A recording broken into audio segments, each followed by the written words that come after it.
apologise. You've got nothing but equipment in front of my face right now. Did you shut yours down? Oh.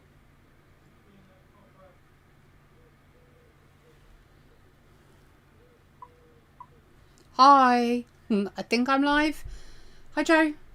Because it's a proper thing, I don't want clicky clicks in there. That doesn't matter. Well, It's more the yellies. that's what I thought I'd go with that. Okay. What would you happy doing? Well, just try not to. Be noisy. Yeah, well, like you say, it's more important than the other thing. Yeah, it is more important than Warcraft. Hi, Vicky. Right, I'm dual feeding again on TikTok as well as YouTube.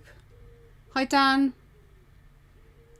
I did post a TikTok like 15 minutes ago just to let people know that the live is happening, but I have a feeling TikTok hasn't posted it. It's still sitting at 0 views. I got a stinky headache. We've got a storm coming, or supposed to, and I think it's affected my head. Let me turn that off vibrate, otherwise you're going to hear that. If you're not going to be in here, then do you want to shut the door? Because in case it tips it down. Which one? That one? In case it tips it down. Well, I'll keep an eye out. If it does, I'll come in and. You'll have your headphones on though. Oh, I know what you are like. You get in the zone. It's spitted. No, it is gently raining. It is. Shut it then, just in case. It is doing it, but. Yeah, I can see it on the table. Oh, crap in my eye now. Oh, Safi's gone out. Well, she'll have to get wet then, won't she? If I do that. Hi, Gary. Oh, it's TikTok. Yeah, just. I'll have the headphones there. So. Okay. Well, you always have the headphones in. Right. For those of you that have shown me images of the tutorial that you've done so far, I'm looking at 2 names particularly.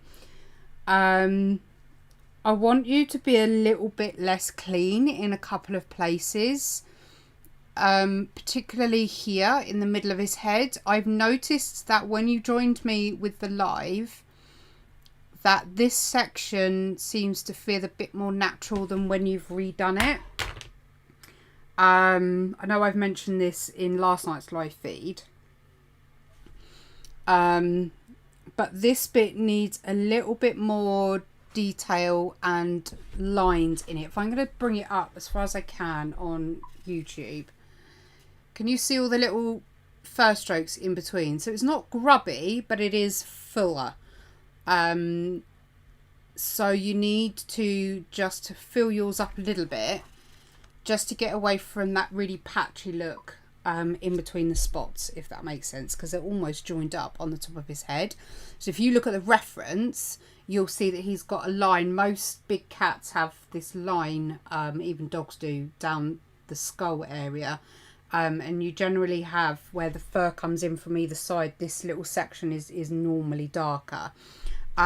So be aware of that. The other thing is, in this little section here, don't go just from your dark to your light. You need to gently come out with various greys just to ombre that colour out. So literally don't go solid. I lost a lot of lines when I added more colour. In what sense, my lovely?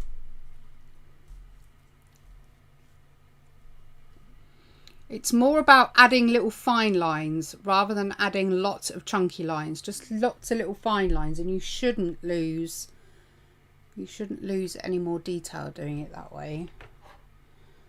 I think that was the main thing. It's still bugging me that my camera is not giving you true to... Is that too dark? Because that's much truer to what I have in front of me. That's a bit better. If that's okay for you guys on YouTube, I'll stick with that lighting.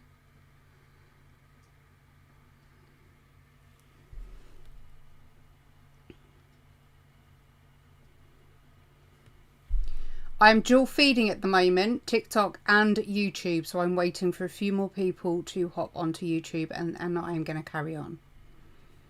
I did more burnt ochre layers, but forgot to redo the hairs. Oh, okay. Well, if you go over with Caput Morton Violet, then you shouldn't have any problems. Caput Morton Violet or Payne's Grey. So, and I will, again, forget the order that we worked in,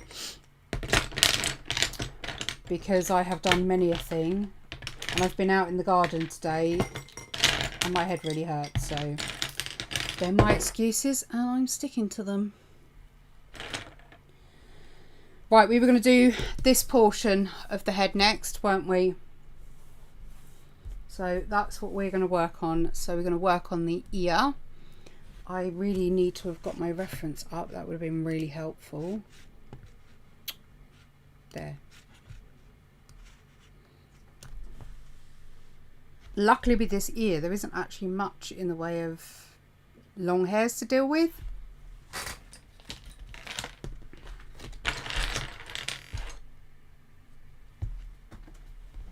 So, first thing you want to do is grab your ball tool. Ivy, you're right. And if you look on this bit here, you'll see it on the line work. This is probably the hairiest bit, and then there's a little bit here, so you don't have to do a lot, just do the odd. Turn over. Oh, I have.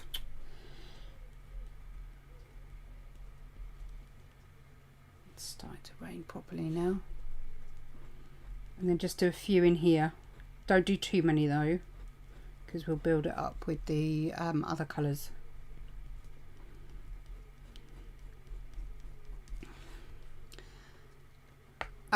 What I would like you to do, hi Erica, is if you are joining in on the tutorial, I want you to do your best to work at the same pace.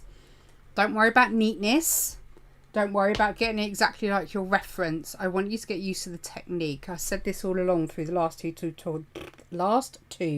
tutorials. It's all about doing technique. Hi board. Yeah, I'm alright. I have got a stinky headache, but I think that's because of the weather partly. Okay, so we're going to work on the, let's do the inner ear first. And let's go in with our cinnamon.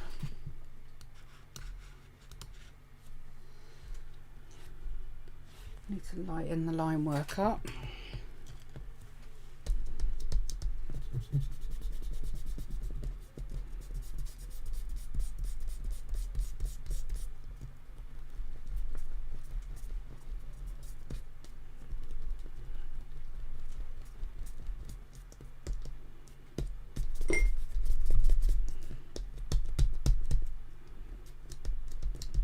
It's mainly this inner bit you want to make sure you get lightened up well enough, because you transition from pink to cream.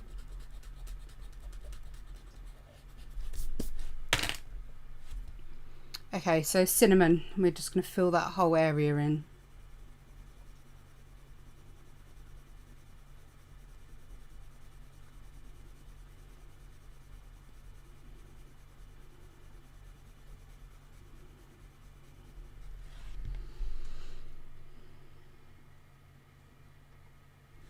Can you say to Joanne, congrats on the new kitten, Joe? She doesn't have enough data to come onto YouTube, but Evie says congrats on the new kitten. I need to bring it up on my iPad, otherwise I can't read your comments. So let me just, kid's been on it, so the volume will be on.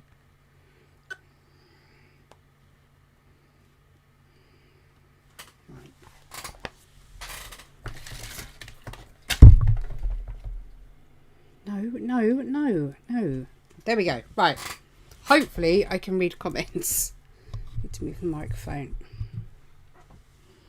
No screenshots, please.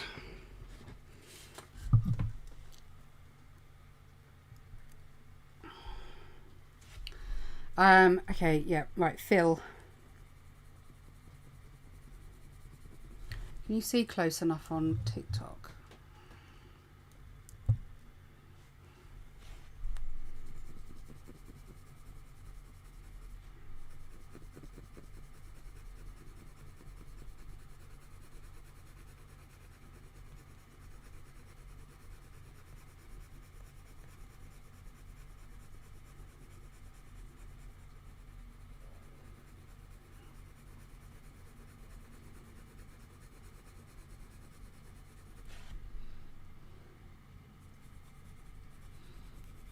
Feel that whole shape.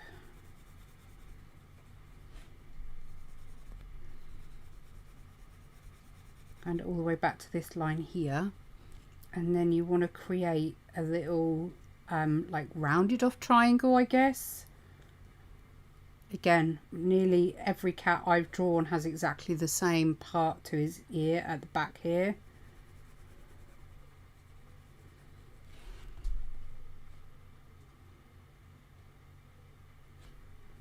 Is TikTok babysitting again?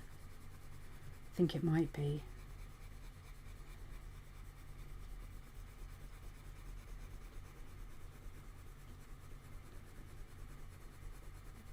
Hey Visual, I use Daler Rowney. No, I don't. Strathmore 300 series Bristol board smooth.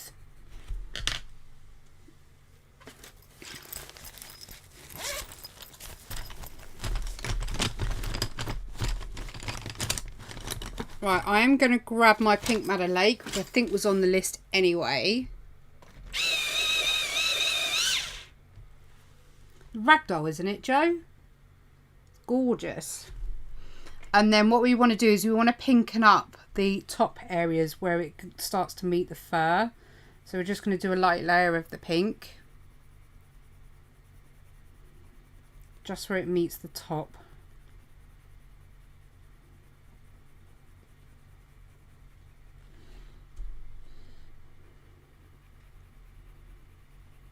Must be coming up to 6 years now.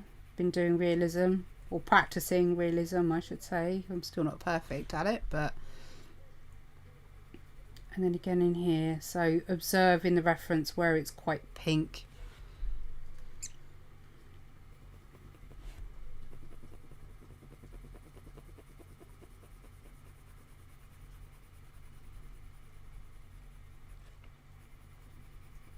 There we go. Can anyone remind me what purple I said that we needed? Because I don't think it was violet.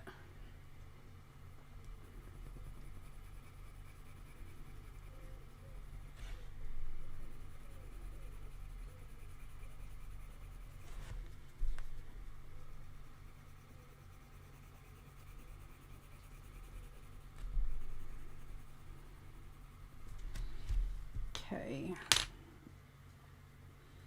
There should be a purple in here somewhere. Hey, don't worry, all questions are welcome on these tutorials, so don't worry about it. I use mainly polychromos, Faber-Castell. I also use Caran d'Ache Pablos, and I use Caran d'Ache luminance as well.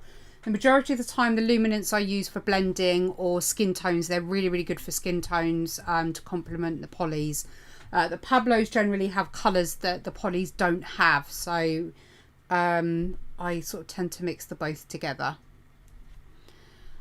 I'm pretty sure I had a purple on my list and I can't remember what it was, so to be honest I am, let's go with Cold Grey 3 for the moment.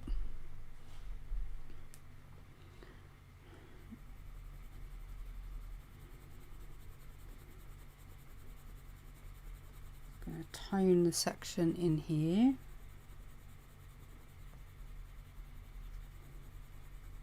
If you want to join in, if you're on TikTok and you want to have a go at doing this tutorial, all the videos are saved on my YouTube channel. There is a link in my bio, it's the top one, and it shows you or takes you to the link where all of the tutorial information is, including the colours, the paper that I'm using, the line work, the reference, everything is there. Then all you've got to do is sit back and watch previous tutorials and join in.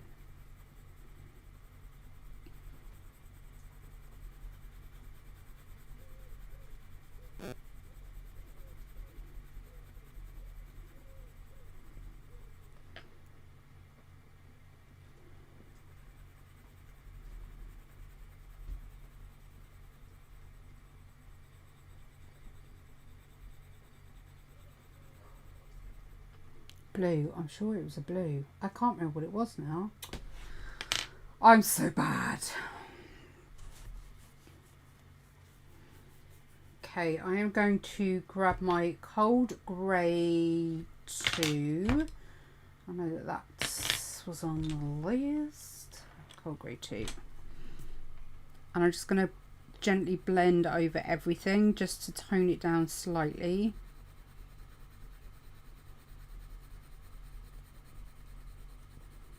You're just glazing over the top so your pressure isn't too heavy. Did any of you try the pencil pressure test on your scales yesterday?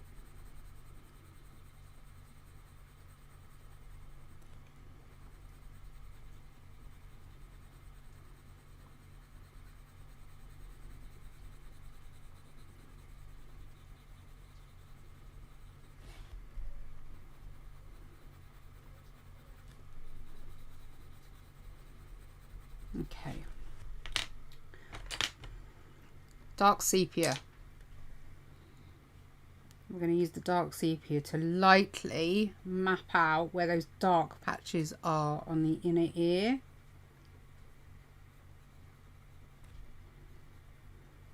The reason I map them out in a lighter colour is if it goes wrong, it's easier to rectify. That's totally doable, Vicky. Honestly, if that's what you want to do, go for it. Do it rainbow if you want. Doesn't have to be the same colours. It's more, as I say, it's more about the technique than it is about colour accuracy.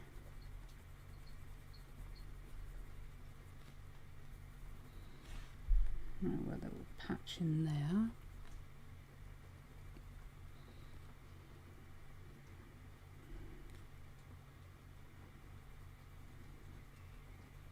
Right, I'm pretty happy with the little dark spots he's got. I'm going to swap that over to the Caput Morton Violet.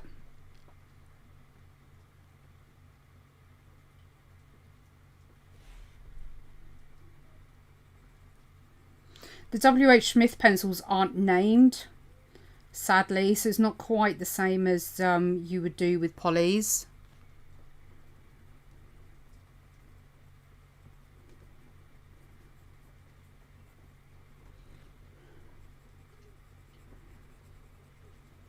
You don't have to be exact to the reference, by the way, here. It's just, it's nice to get some of the detail in. And then we've got a little bit of the Caput Morton Violet down here.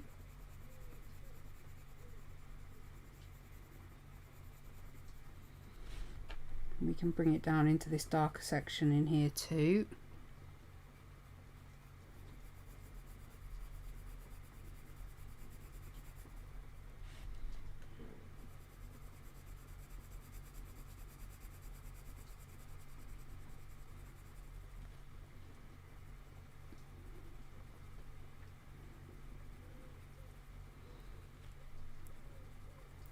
As I say, I tend to find building up through layers like this stops me from, you know, if I have any major errors, it's just so much easier to rectify.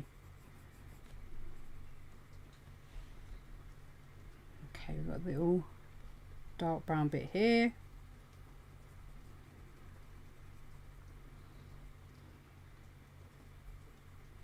Okay, I'm going to swap over to Payne's Grey.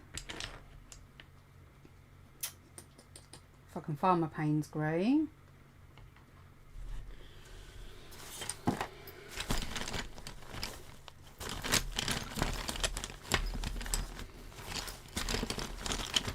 Pretty sure he was attached to a...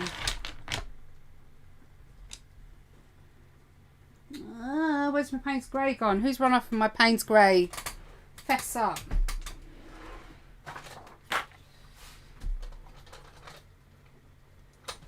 Indigo. Start a new one then.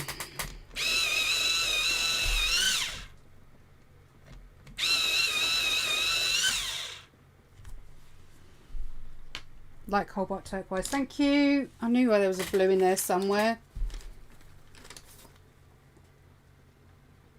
That one. Thank you. Right. Now I've got that, I can put a little bit of blue in here.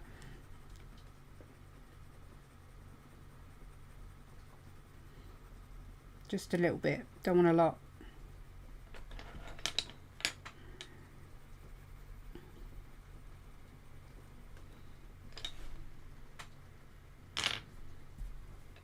Right, Payne's grey, just again darken up on top. So you're going to leave some of the Caput Mortuum violet showing through and just make some of these little details patchy.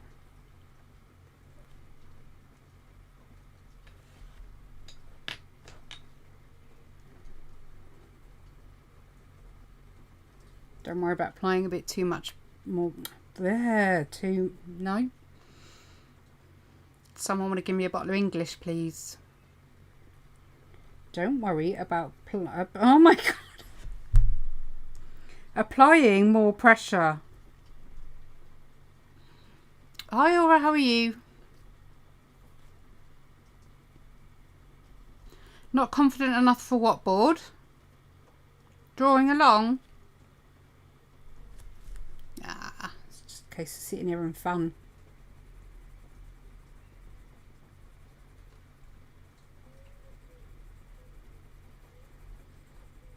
Sweet, beautiful rain. Oh, it's delightful. Okay, now we've got a little bit down here that we can use the Payne's grey on.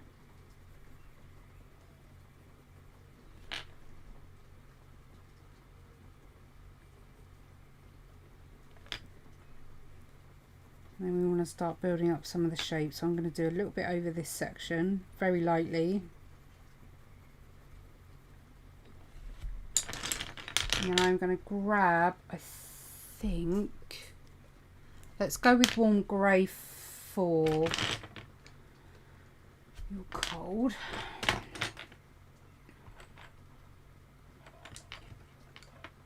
I think your warm grey for. I'm just going to do a bit of warm grey 4 along the path where the cinnamon was.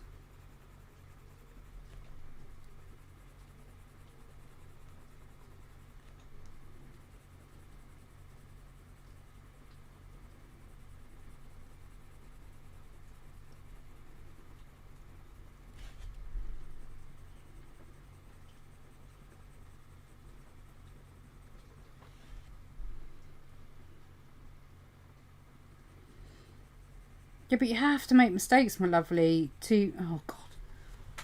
Hang on. I knew that would happen. Sorry, guys.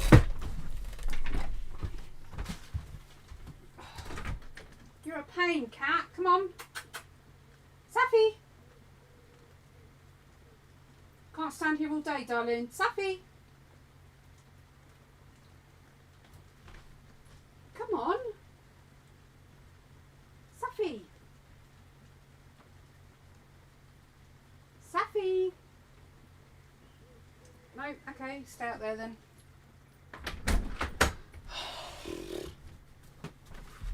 She's sitting under the table and won't come in, so.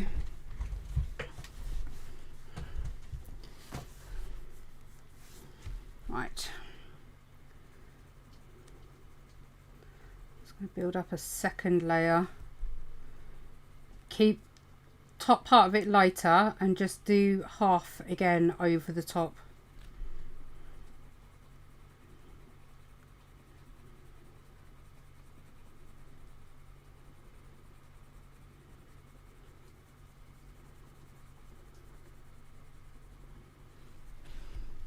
And eventually that'll help for it to look rounded, but we'll darken as we go. So grab your cinnamon, don't go too heavy, and just blend over where that join meets.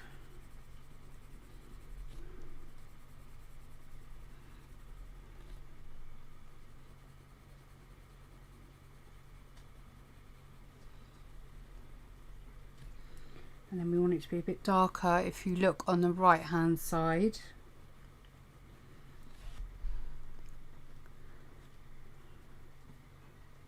This section here bulges out, doesn't it?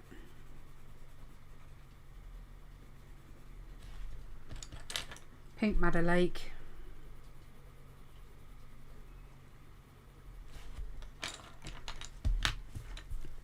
warm grey 4. Pretty sure this is warm grey 4, as I can't actually tell. Can somebody tell me what warm grey 4 ends in? 9201273? Pretty sure that's what I've got.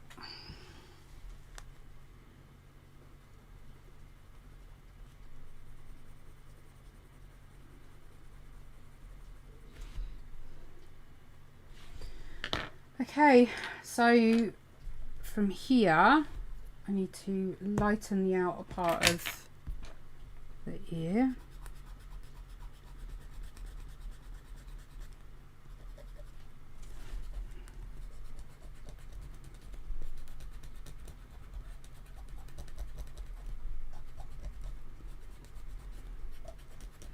Okay, I want some thunder with that rain.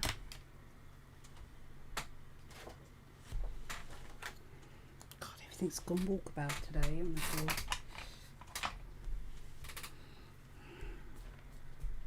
it? Right, cream.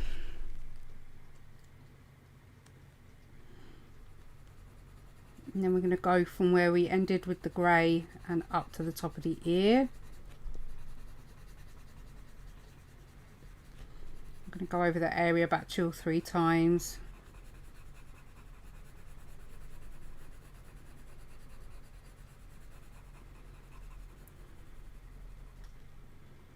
Do whatever you like with, darling. The reference isn't mine, it's just that I've done the line work, so you honestly do what you want.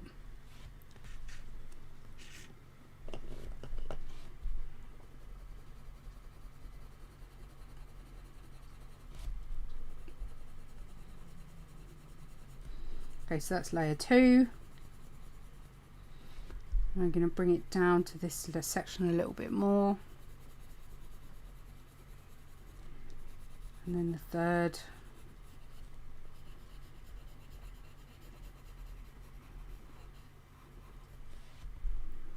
A little bit on the outer bit here. I'm not going to worry too much about my lines, as long as you can see it, it doesn't matter. I am going to grab my indenting tool again, so grab yours.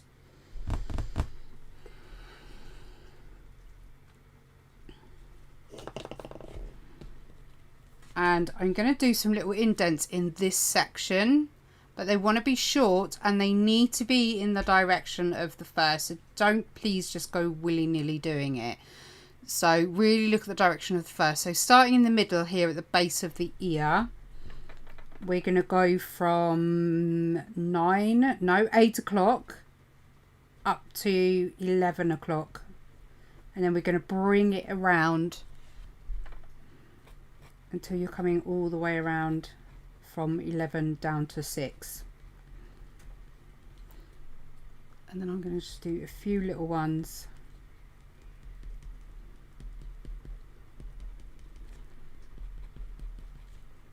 out from there. Just don't go too mad, okay? So looking at the colour on there, I think I'm going to go in with the raw umber first.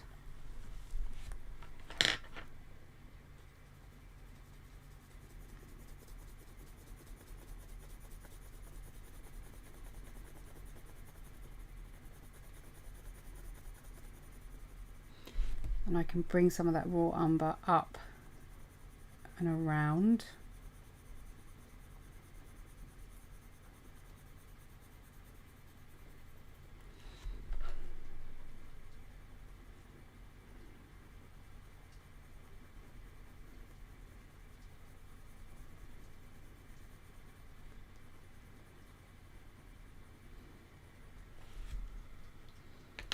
And then I'm going to grab my cold grey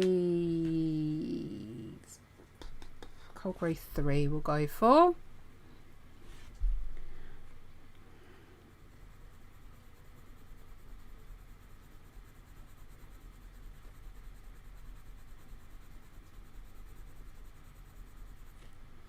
And then just blend where the grey goes up into the umber. And just blend over it. Don't put too much pressure on because you don't want to lose too much of the orange, but you want to tone it down enough.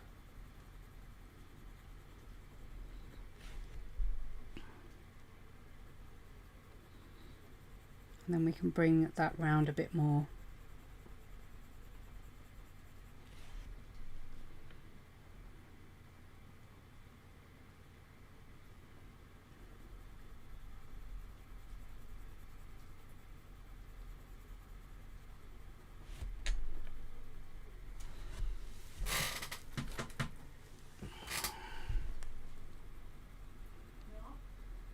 Saf.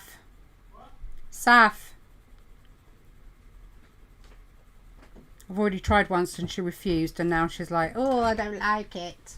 You're going to do it again, aren't you? She's been running backwards and forwards since I asked her.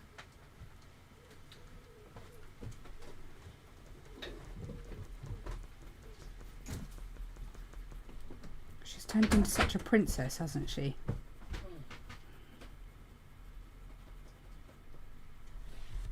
Right, so you should be looking something like that. Now grab your buff titanium. I did put buff titanium on the list, didn't I? I put it away, I think. Didn't think I had, but... Oh, wow. Can you tell I'm prepared today?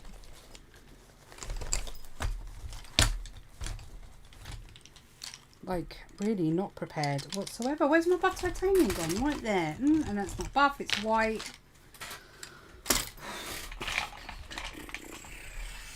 Buff titanium. Okay. Now we're going to blend over the whole lot. Not too hard with pressure with buff titanium.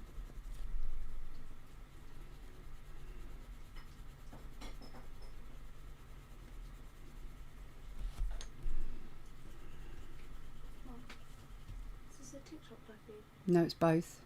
Oh, okay, because I sent you a text message, but you might not read now. No, I won't. You have to speak to Daddy. I know, but I just sent you a text message. Can you wake me up in the morning so I can talk to you about it? Yeah? It's about me meeting non-binary. I thought. But, okay, So. that's fine, sweetheart. I can always come up when I've finished if you're still awake. I'll probably still be awake. What time will we be up? About 10ish. Yeah, I'll be awake probably. Okay.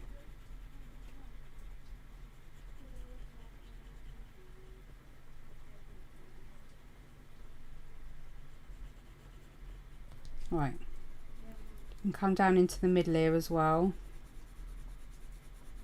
Again, don't put too much pressure down, otherwise you're not going to be able to layer on top. We just want to get it blended together a little bit more.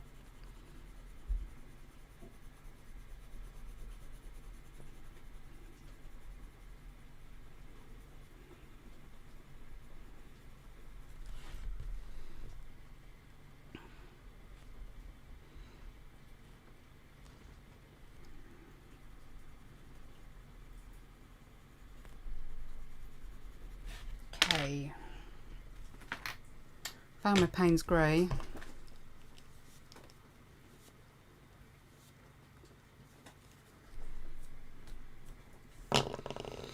Right, he's white on the back of the ear, or the tip of the ear, whatever you want to call it. Something under here, blue tack. So I will try and get rid of as much as my line as possible, but I might not be able to, so...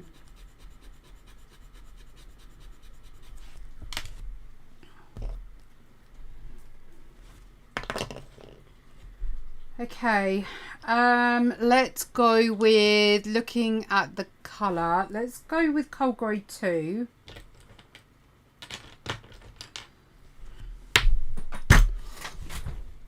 Seriously.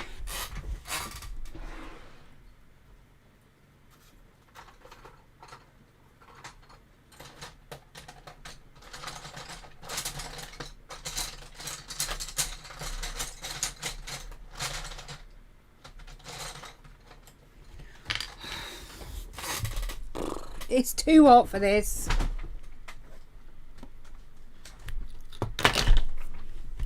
I'm just going down under.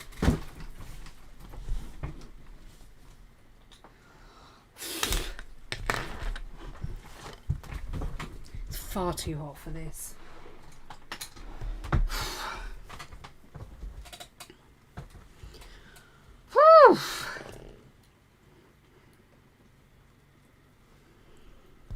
Should we try that again?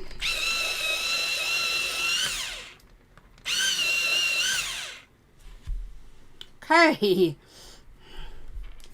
Cold grey 2.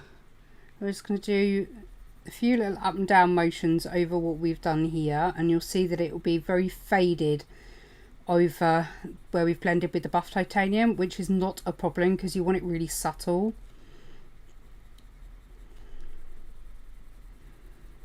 And we're going to do that all the way across, leaving, you need to leave some space on the back here.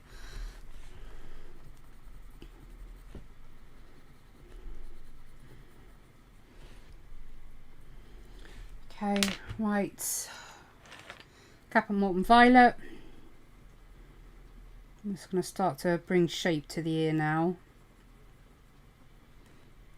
And this is where you can start putting in little dots for fur where you see it the darkest. Can you see okay on YouTube? If I move it there, that might be a bit better.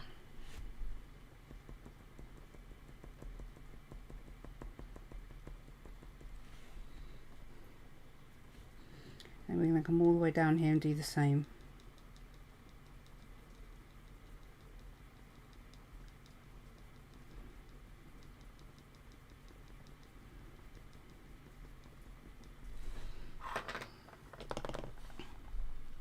It's really warm and it's raining here as well.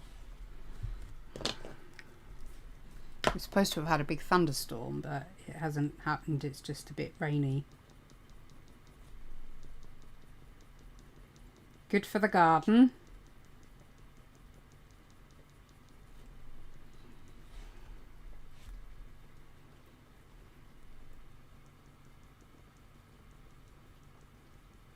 Thank you for my roses. I've seen a few go up, but I have missed who they're from, so I apologise. It's a little bit more intense when I'm doing the tutorials. I don't get up to look as often.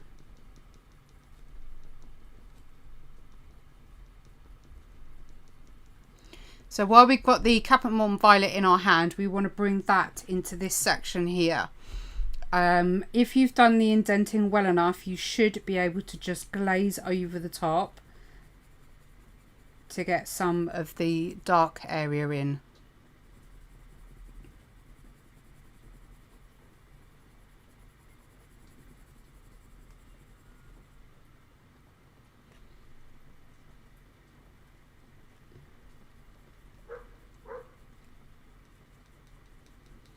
And then he's got like little patches on the inside of his ear, which is what we're going to go through now. So lightly with the Cap and Morton Violet, start having a look at where these little red patches are inside his ear and just get those drawn in.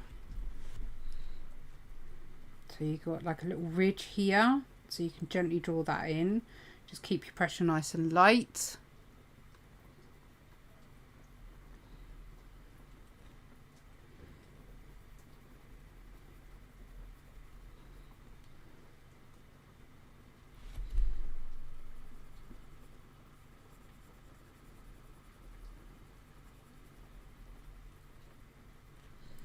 Little red patch there, he's got a little one there, and I can still come down with a few more of the darker little hairs.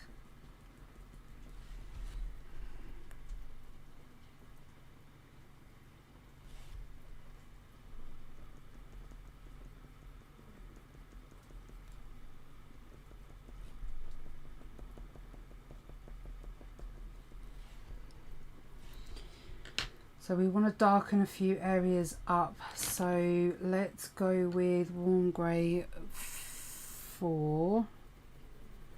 Just get that a little bit darker in here.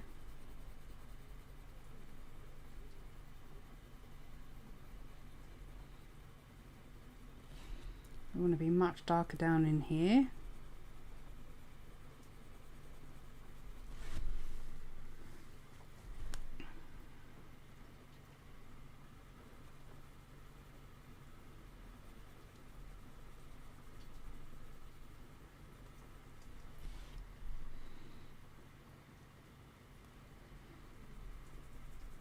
I'm going to bring some of the grey up to here as well.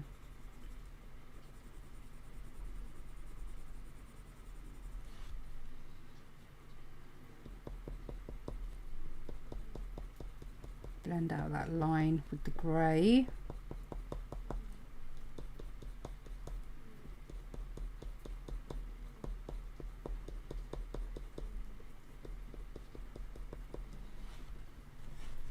So we've got, should have 2 or 3 sections. I think I'm just going to come in with the Madder Lake and just pinken up some of these.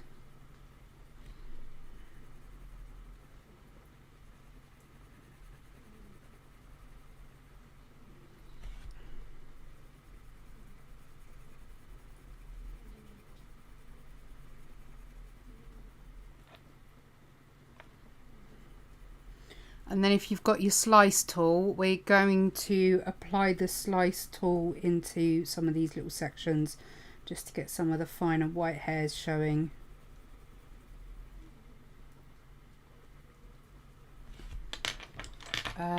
Let's grab cinnamon. Just drawing the extra line there.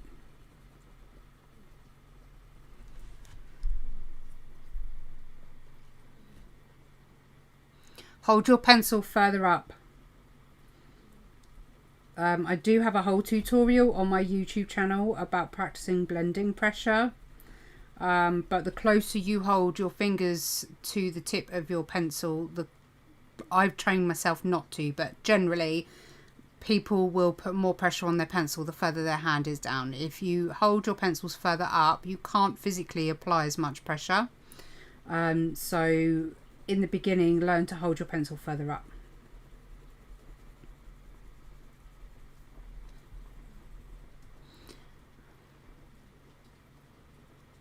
Hi, sorry if I'm missing everyone. My head's literally down.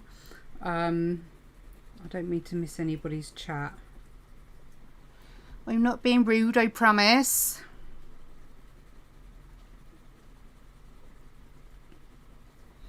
Right, we just need to get the fold here looking a bit better. So I think we need to come in a bit darker. So I might come in with the dark sepia. In fact, I will. Not I might, I will. So I'm just going to do a little gentle line here.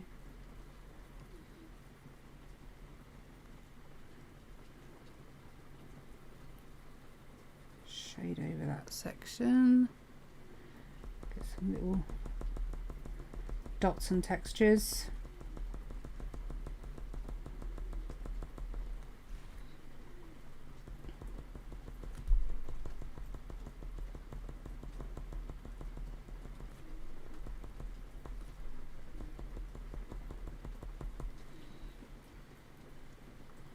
Still need to be a bit darker under this section.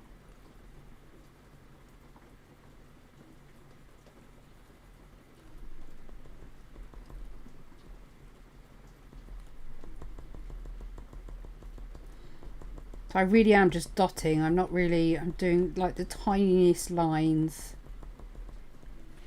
just to indicate texture.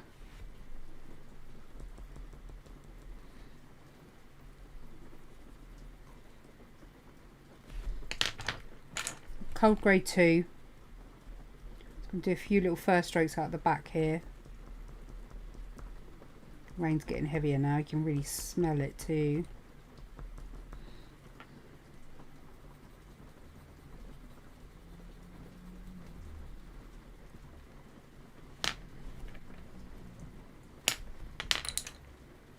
Okay, Payne's grey. We'll work on this little section.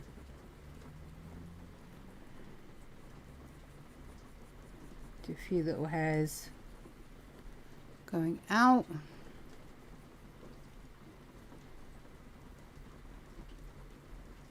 Some little ones coming in.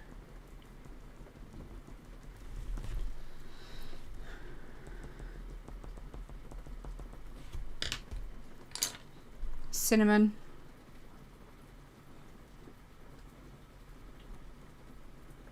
Just going to make it that darker inside.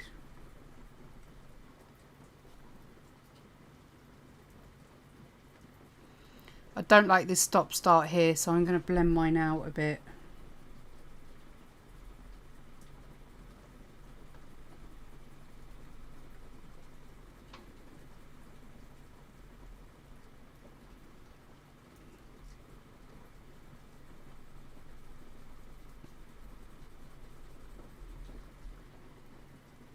That's better. Okay, so back to down here. I'm going to do some odd fur lines with cinnamon. I'm going to grab my dark sepia. Do a few little hairs. Again, you do not have to be exact to the reference. It's just indicating that there is fur or hair in that area. So I've lost my lightest section in here, which I want to bring back. So I'm going to grab my slice tool now. And I'm going to pull back just over that section, just to lighten that up. And then while I have it in my hand, I'm just going to do a couple of little light hairs coming out from there. And we need some coming out from this section too.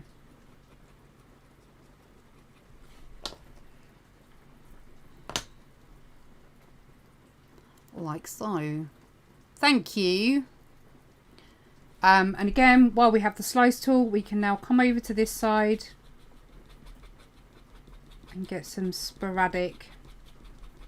Don't worry about them being completely white, because there's a lot of hairs in there that are not completely white.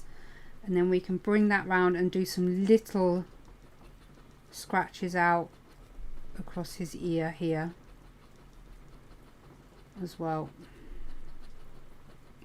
You don't want to do too many, because you don't want to have to replace.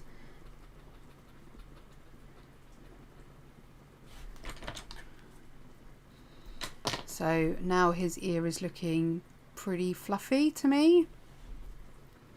I think we can go in with the Caput Mortuum Violet, and I can just darken some of these little hairs in here.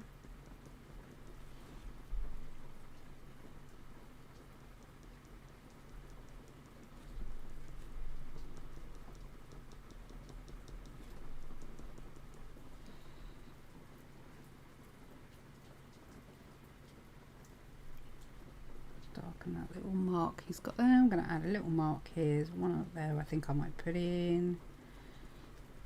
Just add a few more marks in, and I might grab my blue and I'm just going to tone this down a little bit up here.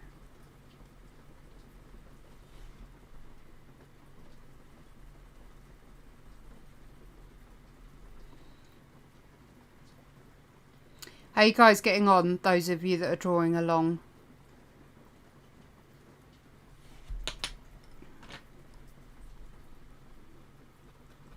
I'll do a few hairs this side.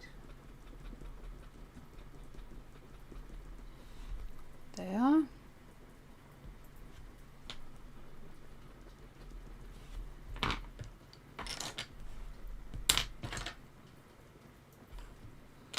I'm going to grab my Caput Mortuum, not the Caput Mortuum Violet, so the Caput Mortuum, and I'm just going to do the odd one coming down.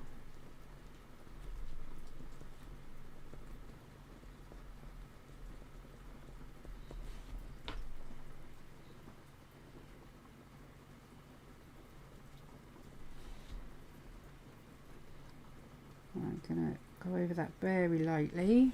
In fact, I might even blend it over with some Vote or Buff Titanium. Yeah, Buff Titanium over that if you can. Caput Mortuum.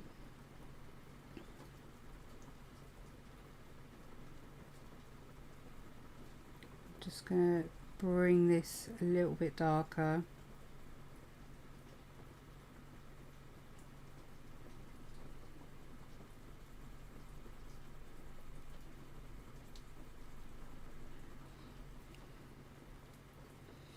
And then I can come down this section a little bit darker.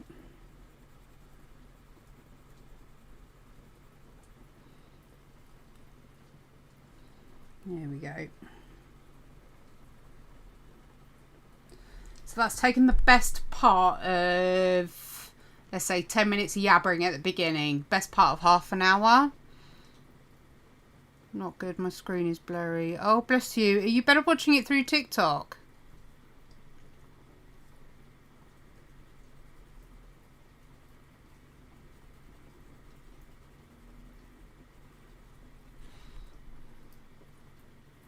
Okay, so I'm going to darken these little sections in here. So I'm going to grab, I don't want to use dark indigo really. Let's try with the Payne's Grey again.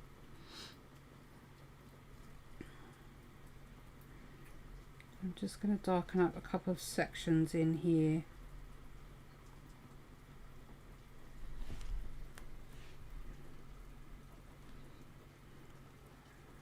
And under here.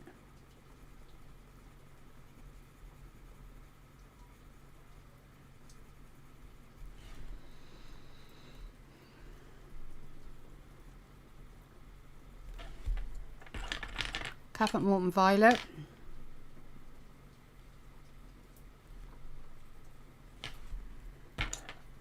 Cinnamon.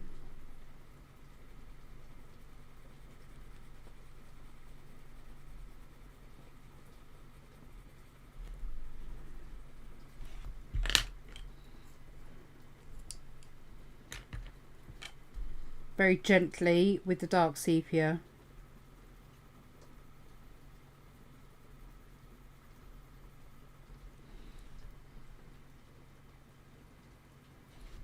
Okay, so let's carry on working on this bit and then we can move over and do that part of his head. Oh, I hate that. Can't you get a pillow or something to rest it on? It must be a complete nightmare for you. Payne's Grey. I'm just going to do some little, we're almost working in reverse here, just some little hairs. Just some random little hairs.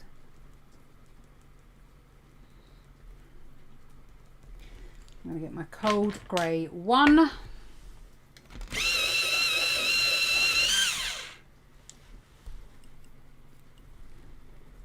And blend over.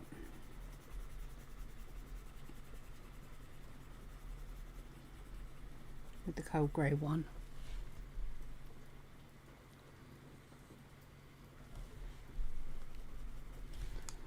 A little bit of fluff, so I'm going to grab my slice tool.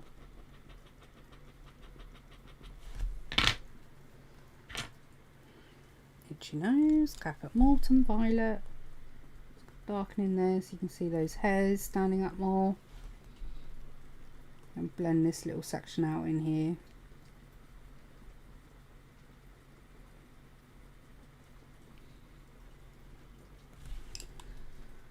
Cold grey 2 or 3, doesn't really matter.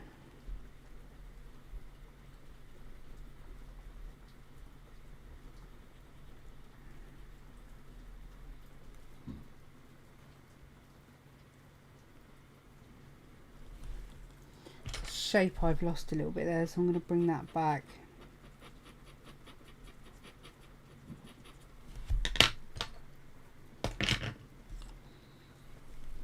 I'm going to blend that with my cold grey 1 over the top. Cold grey 2 or 3. In fact, I might even put a little bit of Payne's Grey behind that section. Don't drop the pencil, and then blend it out with cold grey 2.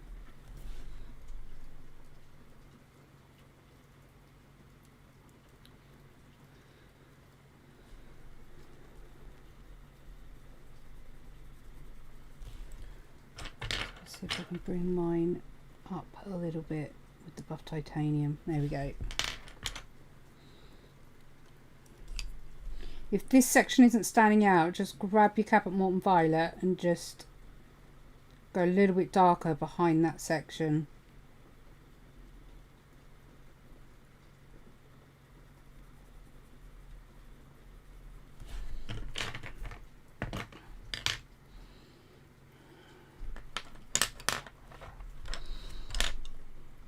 How you doing, Emily?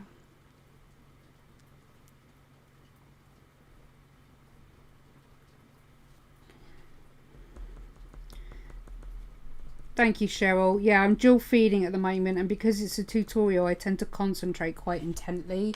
So I may not see you guys saying hello. So hello to anybody I may have missed, either on YouTube or on TikTok. Okay, so overall, that is roughly what the ears should be looking like so far.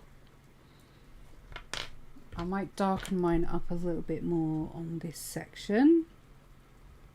If you're happy with yours, then of course leave yours be. Again, if you're watching this and you think, oh, I'd love to learn how to draw that, hop over to my YouTube channel.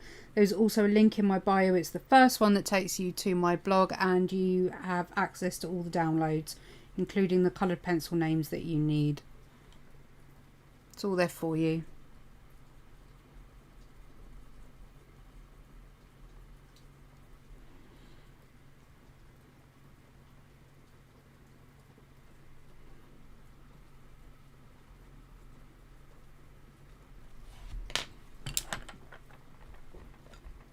Right, just doing Payne's Grey.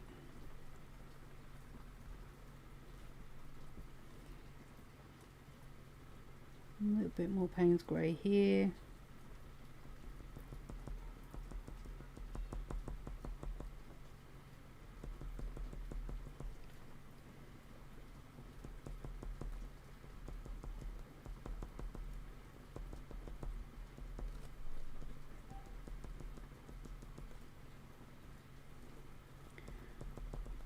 Okay.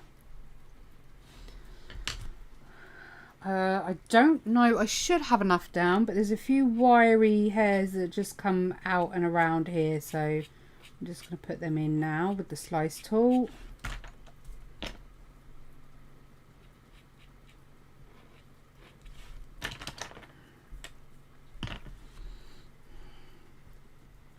Hey David, how are you?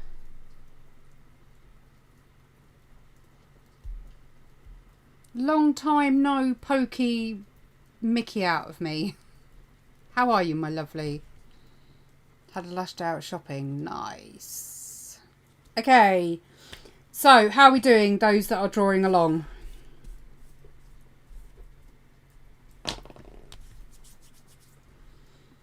We're going to start working on this section so we can start making this look a lot lighter by working behind that ear. So I might move the camera slightly so you don't lose too much. Find out.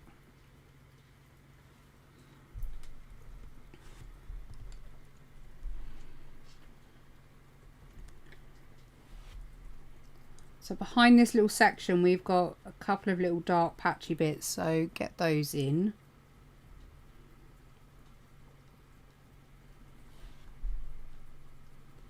Let me try and get some of those lines a bit lightened.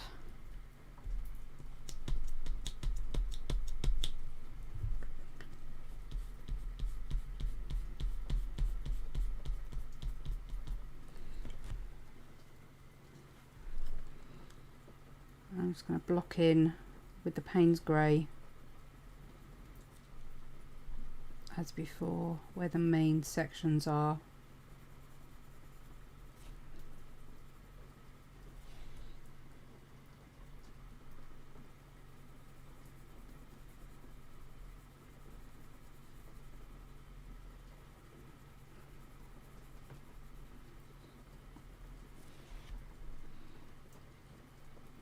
So you'll notice I said to you the other week that I draw these always smaller. And the reason being is when we graduate out into the other parts of the fur, that's when they start to enlarge. If you already start at the exact size of where the black fur stops, then you're going to end up having patches that are larger than your reference. So like this little section here needs to come up a little bit more and this needs to come down, but we'll work on that once we start getting the undertones down. So that's why, as I've mentioned, I make them smaller and not bigger. So you'll see here there's a big gap as well, and there isn't in the reference, so just bear that in mind.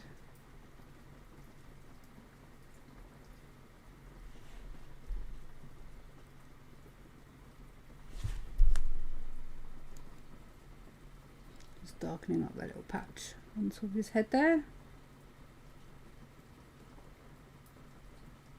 Can you hear the rain?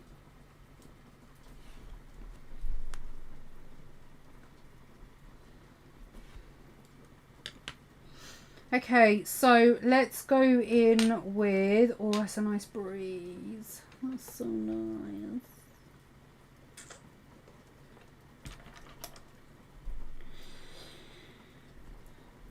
It's quite orange around this side of the head, so I'm tempted to go in with the burnt ochre.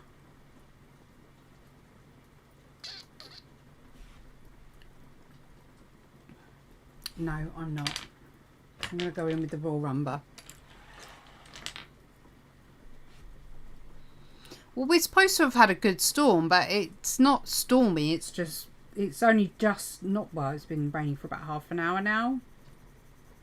So keep any patches white and just lightly get a layer down of the raw umber.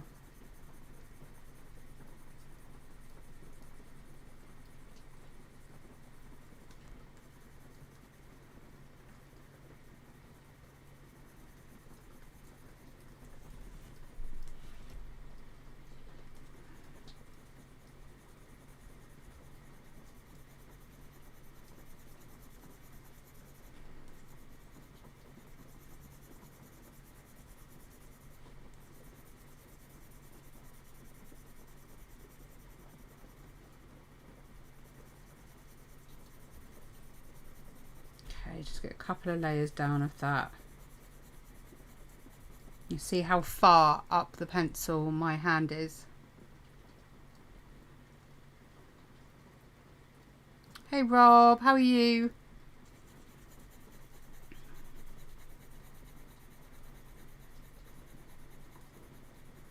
Dave must have come in and disappeared again.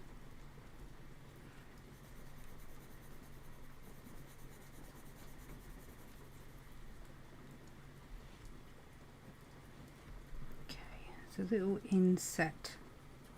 I'm just going to draw that in on his ear.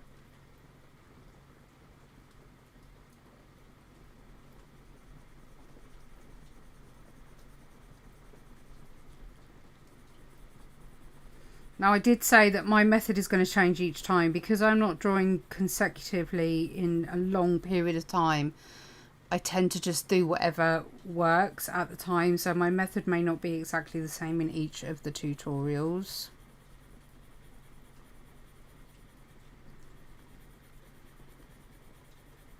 Good.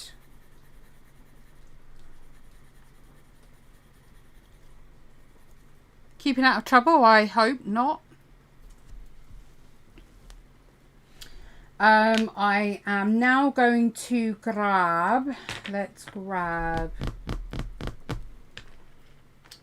walnut, I think, because this section's a bit darker. So we're going to grab the walnut and do a very light shading of walnut.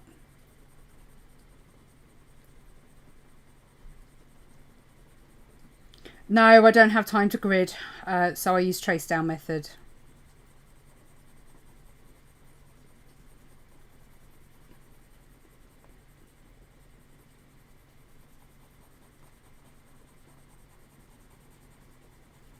Yeah, because I mean, there's no, you know, it's not just one way you can do something either. It really isn't. It can alter the way your colours look depending on how you layer your colours. You know, if you're used to laying it in one way and then you change it, that can have an effect, but certainly nothing major. Oh my gosh. How is she?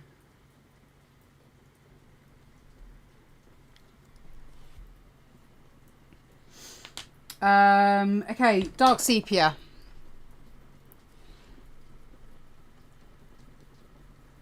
And I'm just going to do a few. I might put some tape up there to stop that knocking about.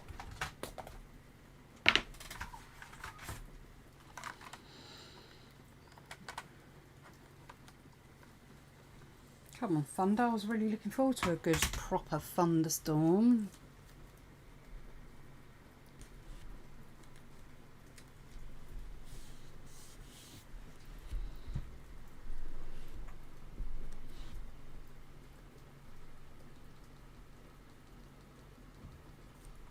Okay, so again, faster you go, the more sporadic your little dashes and lines are, which is better in my opinion.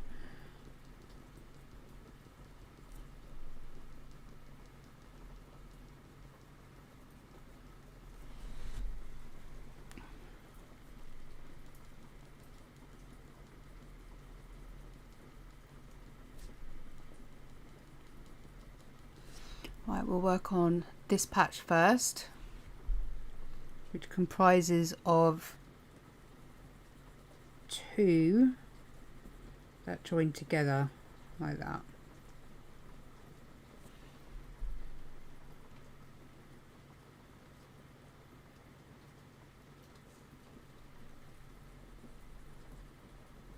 Yeah, I'd like to collate everybody that takes part in the tutorial. I'd like to collate them all and have a little video of everyone's results, because I just think it would be really, really good.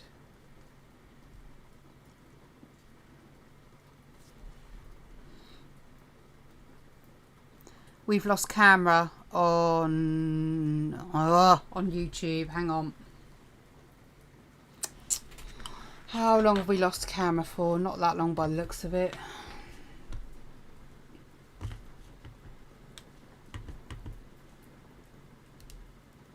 Yeah, camera error. Hang on.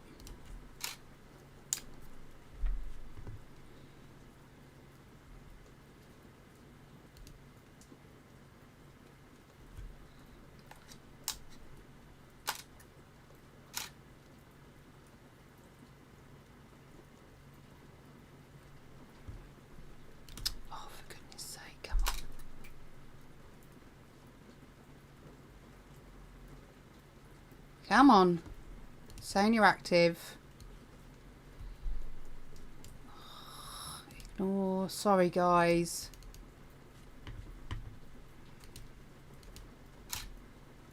Right, I'm having issues on YouTube with the camera, so just bear with me a minute.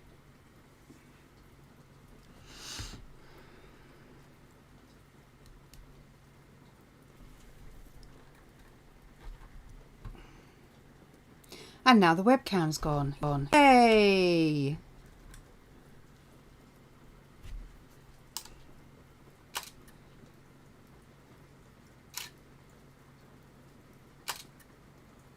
Right, we're back. What fun we have.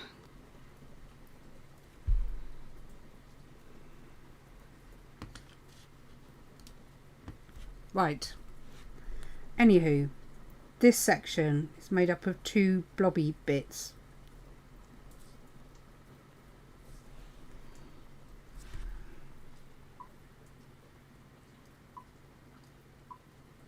I'm going to lighten it a bit for you, it's getting a bit dark.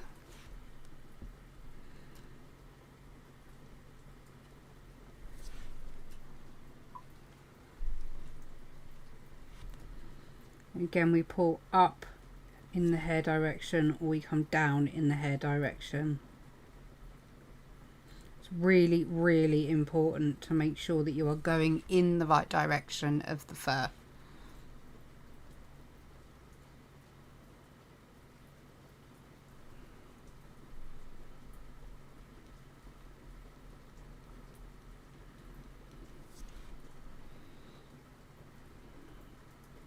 I could probably make that one a little bit bigger as well. So the only thing I've noticed on mine so far is that I'd like the patches to be slightly darker.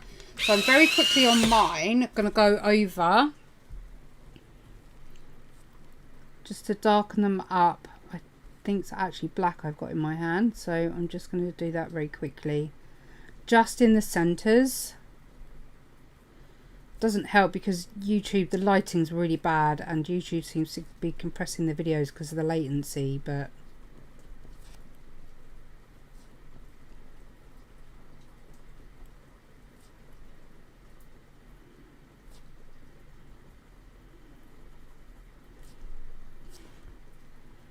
let's just get those darkened up a bit.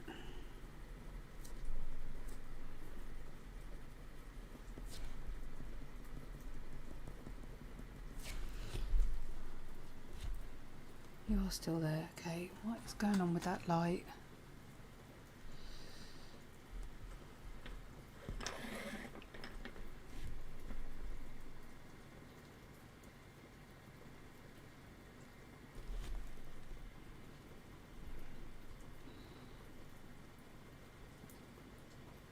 Okay, so for those that are a bit confused in TikTok, I am dual live feeding every Wednesday. I dual live feed because it's a tutorial. So if you want to redo the tutorial at any time, I have to be able to store it.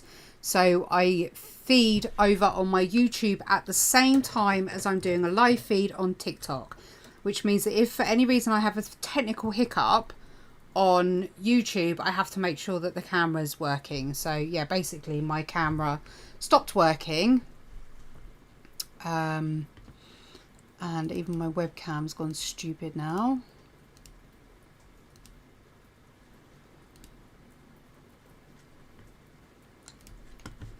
Big pile of rubbish, basically.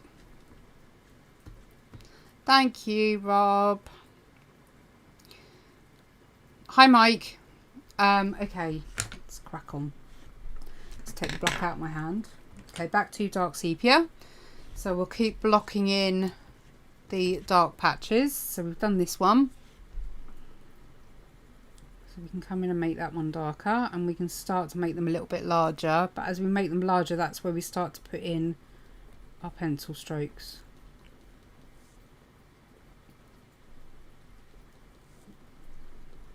And you'll notice that on this particular one, he's actually quite solid on the top half. So you don't need a huge amount of detail coming out, but you do need it coming down into this bottom section.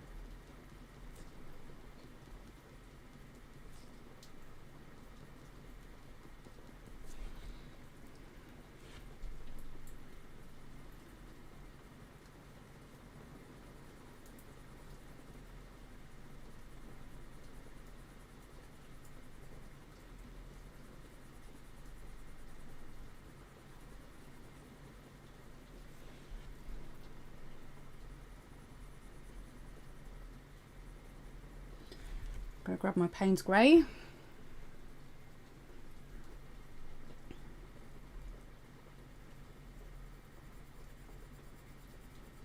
And I'm going to come in from the edge and fill it in. Dark sepia.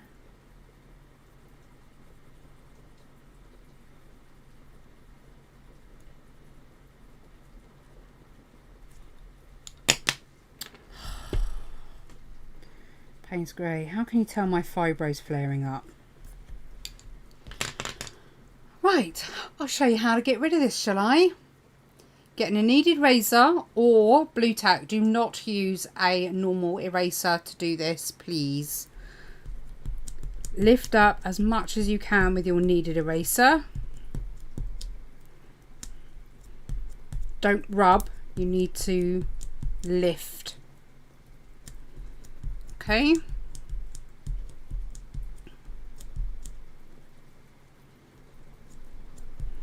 Once you've got up as much as you can get. Oh, here, can you hear that rain? Either grab, like, this is low tack frog tape, or Scotch tape is my preferred tape to use. Grab yourself a bit of Scotch tape. Go over the area you've just dropped your pencil, and very lightly just scribble over the top and gently pull it away, and just keep doing that.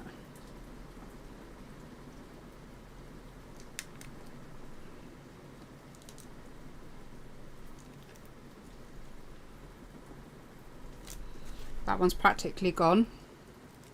So I'm going to go over with my kneaded eraser again. Oh my god, so I've done all of that and none of you have seen it, have you? Ugh! You can still see a bit of it there.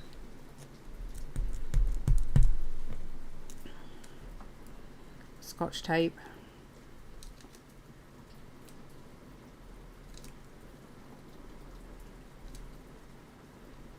Does take a while, so don't expect it to be immediate.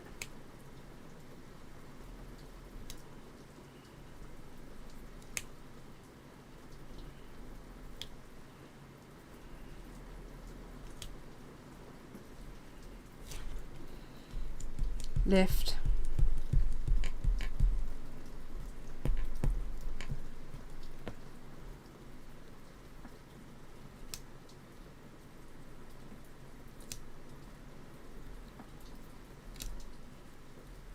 now I am going to make sure my eraser is clean. Let's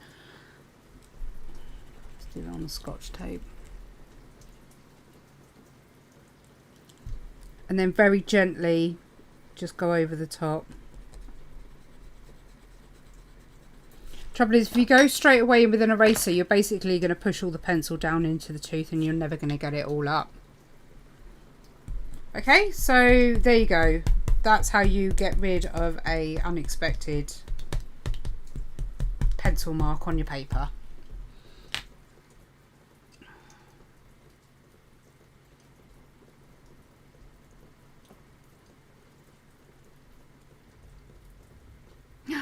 I hear thunder.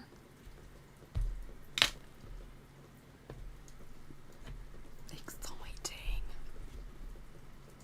Right, Caput Mortem. Just going to do a little bit of Caput Mortem around the edge of this one.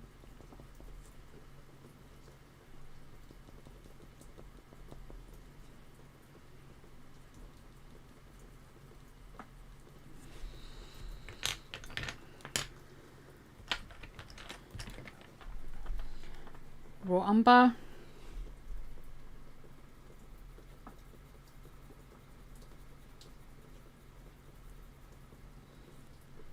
In fact, that might actually be a little bit too big. Let's reduce that.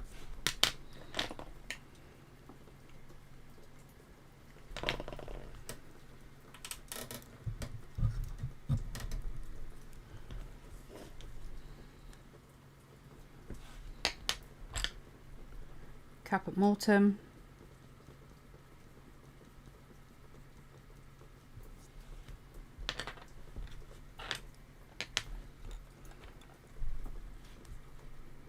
Dark sepia.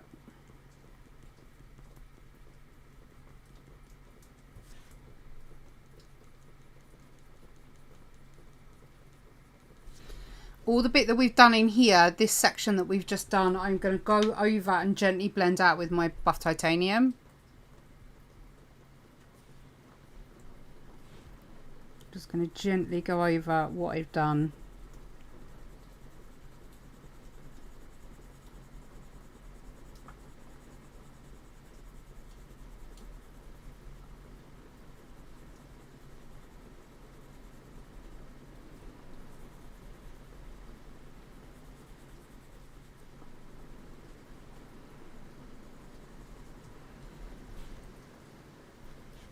Still there, yep.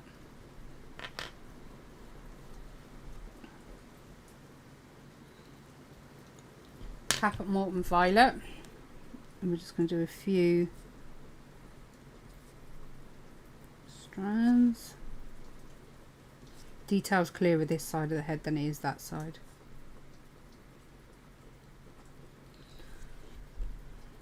Right, we've got 45 minutes left.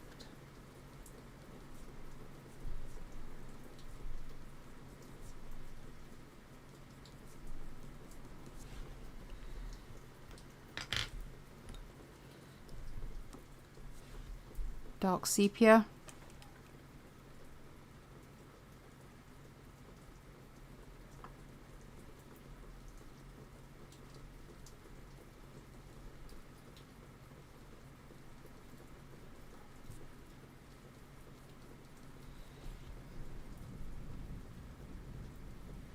Here comes the thunder.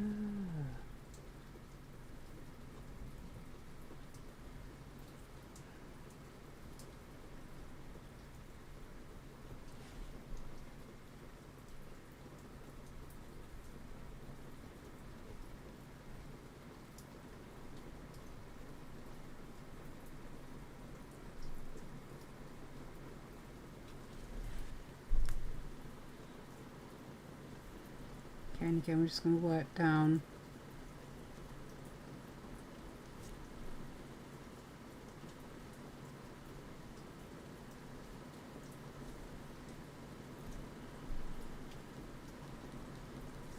Very unlikely, but if I get disconnected, it's more than likely because the thunderstorm has disconnected us, but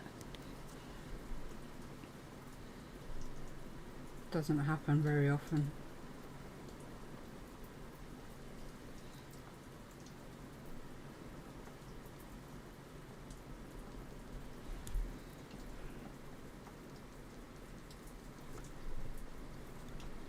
Okay, let's darken the centre of these. So Payne's Grey.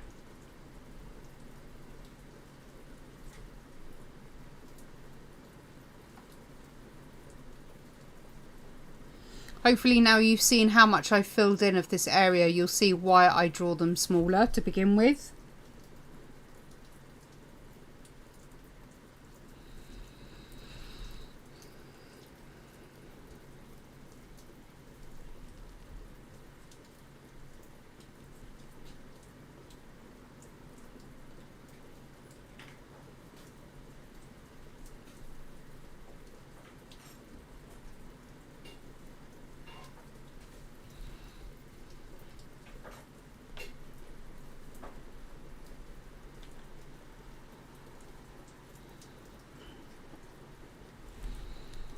Dark sepia.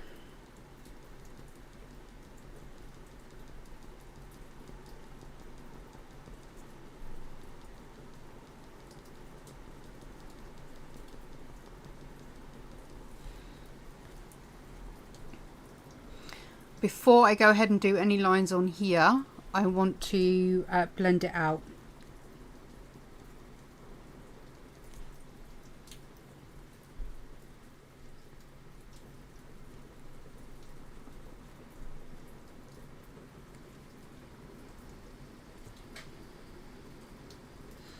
My prices really vary, but if you have Instagram, the easiest way to contact me is by Instagram.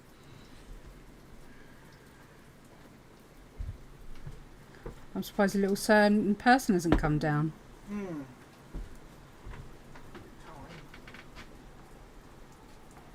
I thought she'd be out there in this rain. Okay. Buff titanium.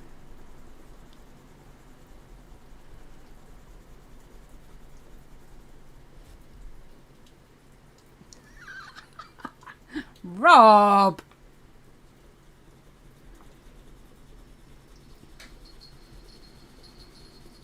Maybe I should start charging by the hour. Right,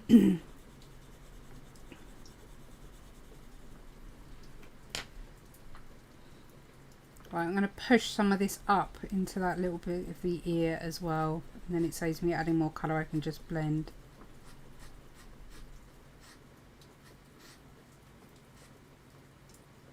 Dee Dee, what are you doing? Dee Dee is licking the chair.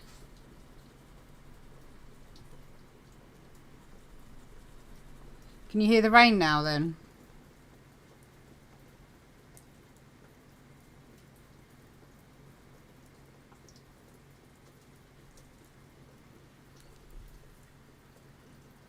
Thank you.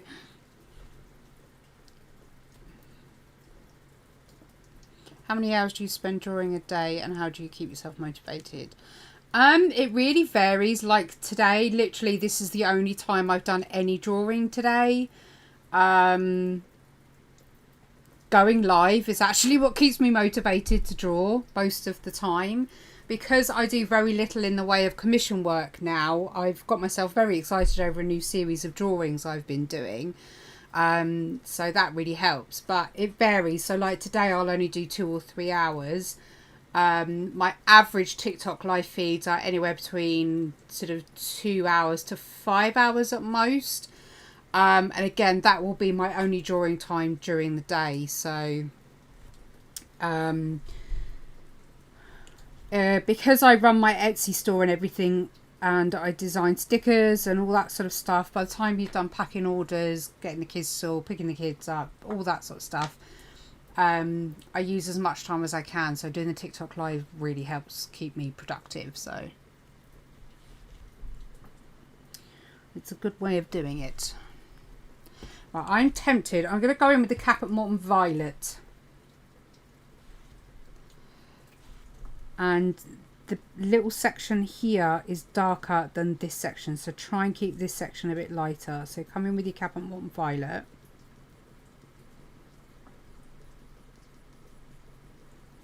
Don't do too many, but we want to get some redness in there.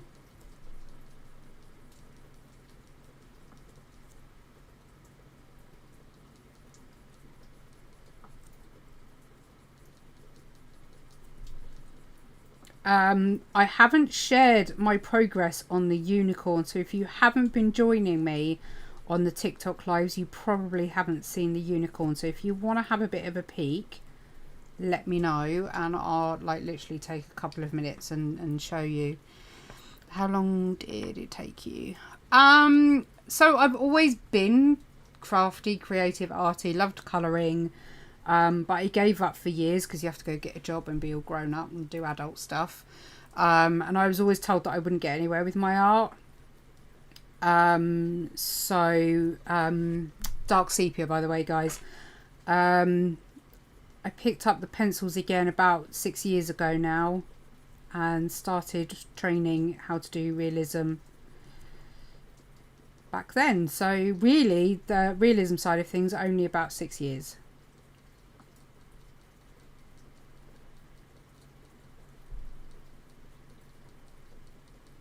I was always that annoying friend that when you went around my house, I had to make craft club or camping club or bonfire club, and I had to make little badges for everybody and, you know, all that sort of stuff.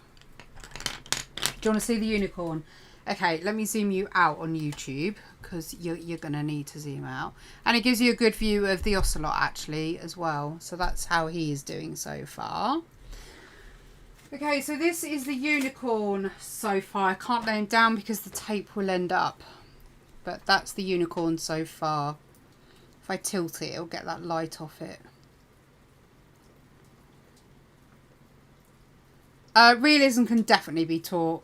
Any drawing can be taught, in my opinion.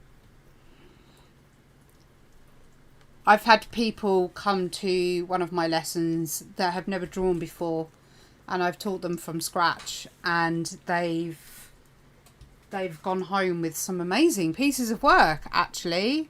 Hey Will, how are you? Yeah, so that's the unicorn. Looking really awesome, isn't it? Oh, a sip of coffee if you don't mind me. Steam my glasses up. Oh, that's good. Right, let's zoom you back in.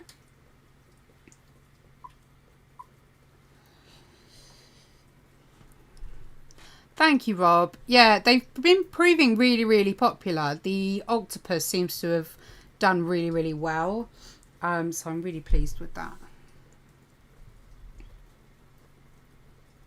When teaching a beginner, would you say it takes 6 to 12 months worth of lessons? Yeah, not necessarily full-blown lessons, because I do think that an awful lot of practice can be done on your own, which is what I did. I would literally just watch YouTube videos of anything I needed to find out.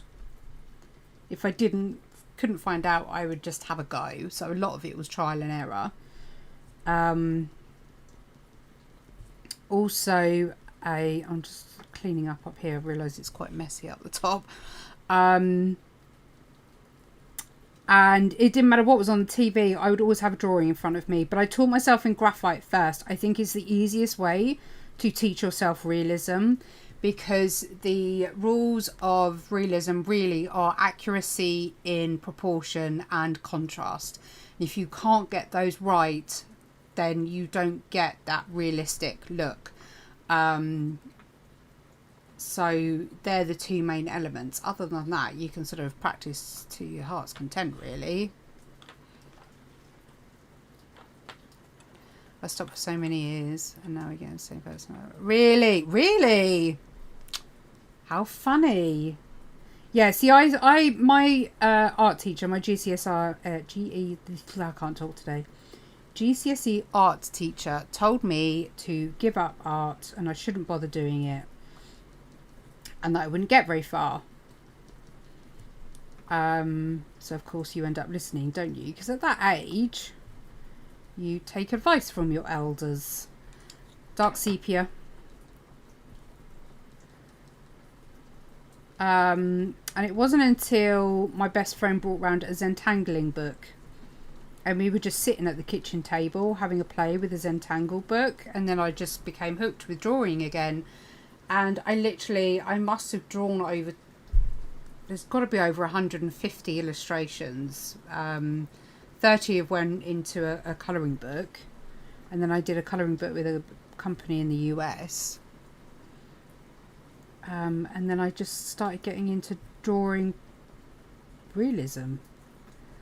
But I just think as long as you know the basic methods, there's only so much someone can teach you. You have to learn to be able to put method into practice, basically. I was the kid that used to throw rubbers in the art class. I think we all did that, didn't we?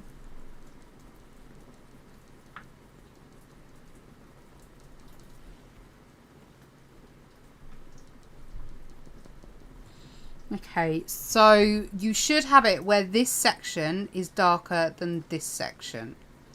So that's what we're working towards. I would even add in there that certainly on mine, I think we can add, we're going to go in with the burnt ochre. And I'm going to pop some burnt ochre segments in as well, just to bring up the orange saturation in those areas.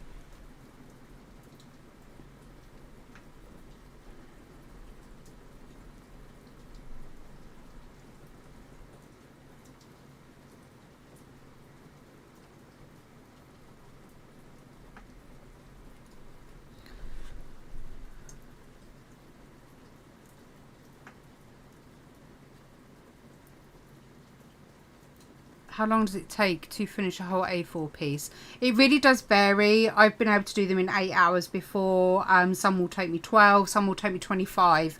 It really depends. Okay, so for practicing realism, the first thing you want to do is take the term tracing is cheating, throw it in the bin, and ignore anybody that tells you that, because I mean I've proved this time and time again, and I've even proved it with history. Tracing, gridding have been around for centuries, since Da Vinci. That's how long tracing's been around for, and it's an extremely common practice, especially in realism. You'll find if you go through art history, a lot of art at the very beginning didn't actually look like the person they were painting. It wasn't until certain new methods were invented, one of them being mirror, painting with mirrors, camera obscura, that they could actually start drawing people that looked like who they were. Like a lot of the King Henry VIII portraits were done using a grid method. They'd have this massive frame with rope going across to create the grid, and that's how they were painted, and that's how they were able to do such massive canvases. So the first thing to do is, if anybody tells you that tracing is cheating, it is not. It is just another method to get your lines down. So if you don't know what I mean by the trace down method, print off your reference, cover the back of your reference in any type of graphite, or you can actually get trace down paper, and just trace your lines down onto your paper. Don't do it too heavy, otherwise you can't lift it back up. The second thing to master realism is contrast. Don't be afraid to go too dark. Please don't be afraid to go too dark. A lot of people don't go dark enough, and if you don't have the contrast between your dark and your lights, like in the eyes here, if I didn't have this big contrast between this highlight and the bit next to it, it wouldn't make it look rounded. So you really need to focus on getting the contrast right. A really quick way to show you how to do it, or tell you how to do it, is if you squint at your reference and then you squint at your picture or take a photo, you can generally see what's dark enough and what's not. You should do the results video with the heading tracing is cheating, then all the different. That's exactly what I wanted to do. That's what I was aiming to do some time ago, but I could never get enough of the same portrait, because I mentioned it in my group, but I had too many varieties of different images to choose from, and I needed the same image all over. Okay, dark sepia.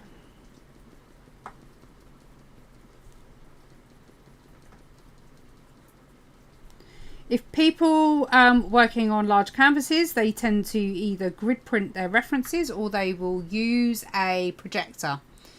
That's quite often how they'll get their work onto canvases that are really, really large.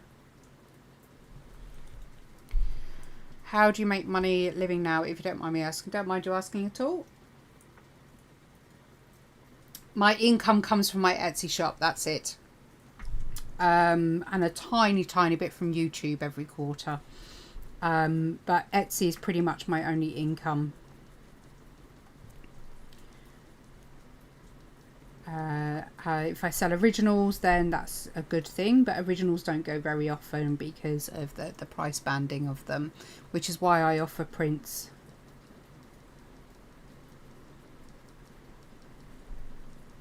I have a Skillshare course, but I make about 10 quid off that. I don't really make a lot of that at all. Okay, raw umber. All the links are in my bio on my TikTok. The links are also in the description on my YouTube. But all of my social media is Bonnita Doodles, including my Etsy shop.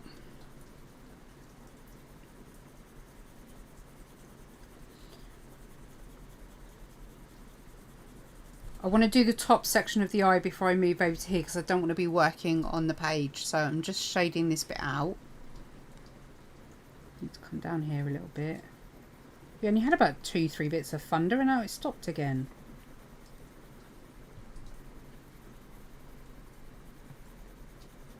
I am thinking of doing Patreon again, but it's really difficult at the moment with daily routines with my children. So it's actually really, really tough to do so. I just found your channel a few days ago. How often do you go online, and if you go, what time? Okay, so I pretty much go live on YouTube every Wednesday at 8 PM UK time. I do my best, and then normally tutorial based, or we'll just muck about and have some fun with new products. So it varies.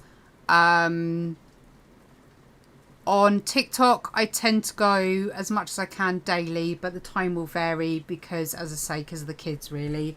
So I don't really have a schedule on TikTok, sadly.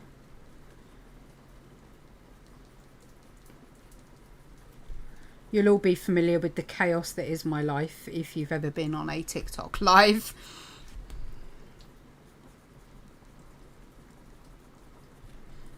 Okay, I'm still using the raw umber at the moment because I want to get a little bit more yellow down this side of the face. So I'm just doing a few first strokes with the raw umber.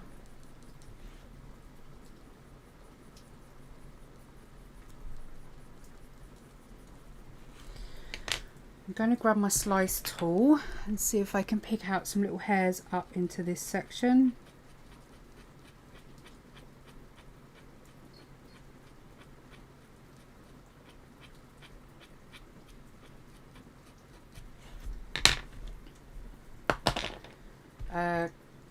I've got walnut in my hand right now. I'm just going to darken in between those hairs just to make them a bit more obvious.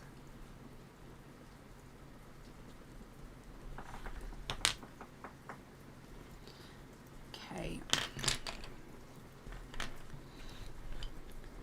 Dark sepia.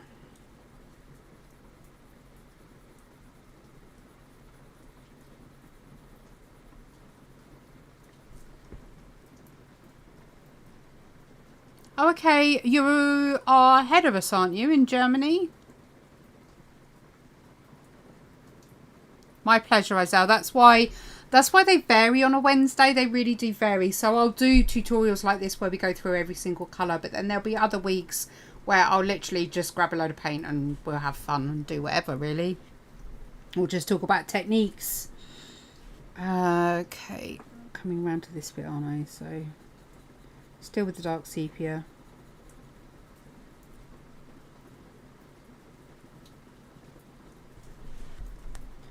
I'm going to pull a few lines into this. How long have we got? Right, we've got 20 minutes.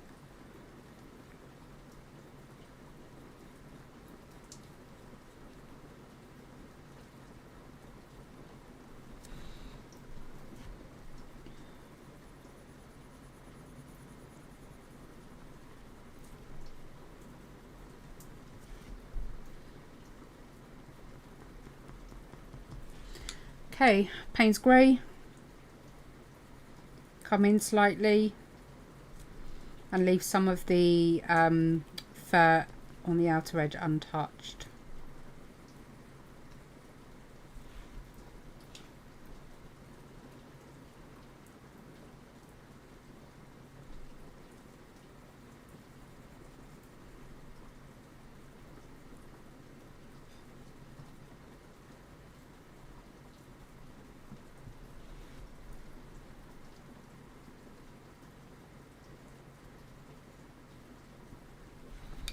Dark sepia.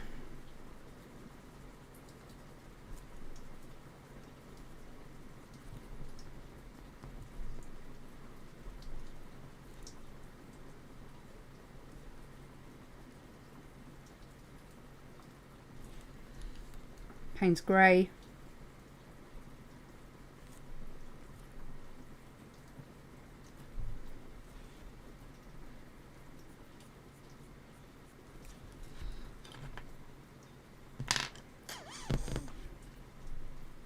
I can hear my cat licking plates in the kitchen.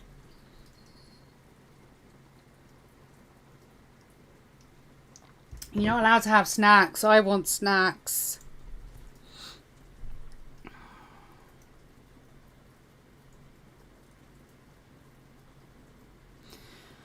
I apologise for those I am missing on TikTok. Comments tend to go up pretty quickly on TikTok, especially when, and I've come up my own live, especially when there's sort of over 50 people, it can get quite busy.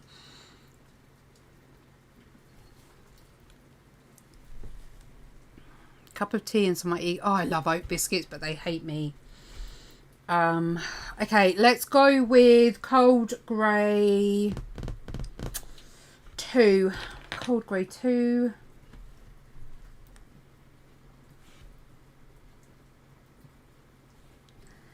And we're going to go over the light section nice and gently. Fill that in.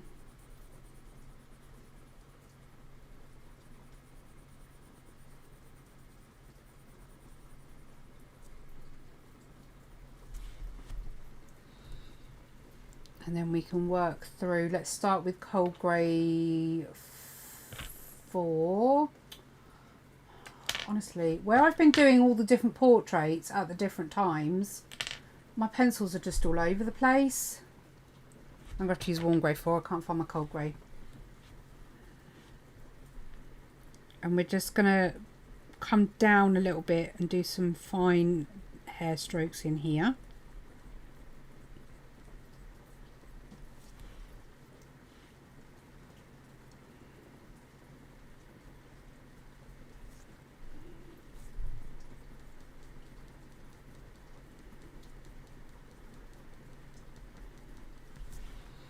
You'll start to build it up.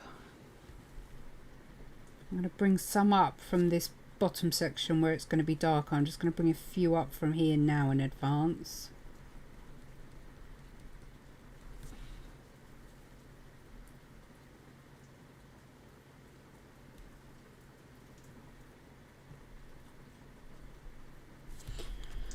Payne's Grey, don't press too hard on this, just need to get a few darker lines in, that's all.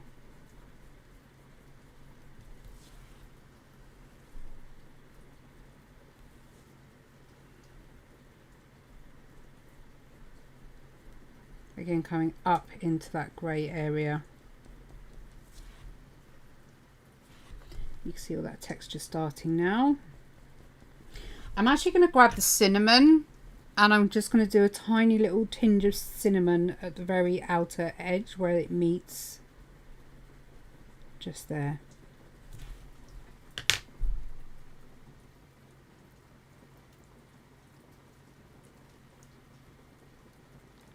I'm not entirely sure what's in my cup. I'm assuming it wasn't washed out from the last coffee. I'm hoping it's that. If not, I might be a bit sick tomorrow. Okay, now let's work on that dark bit around his eye.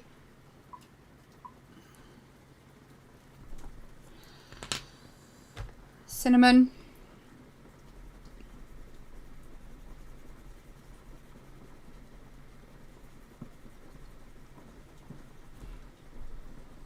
on the outer edge as well. A little bit in there by the looks of it.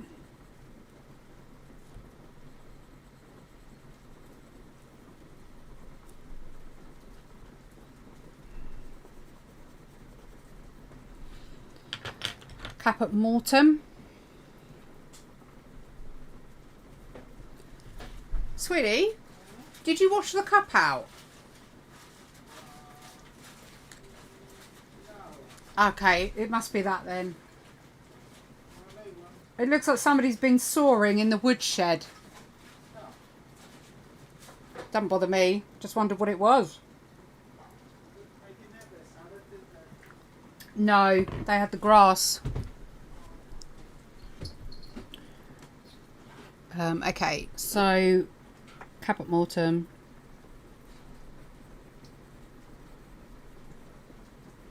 And we're just going to create the shape of the eye. Caput mortem. And a tiny bit, we don't need a lot there, but I'm going to put a tiny bit on the very outer edge. I want to turn it slightly purple, so I'm going to go in with a little bit of blue. And I do only mean a little bit.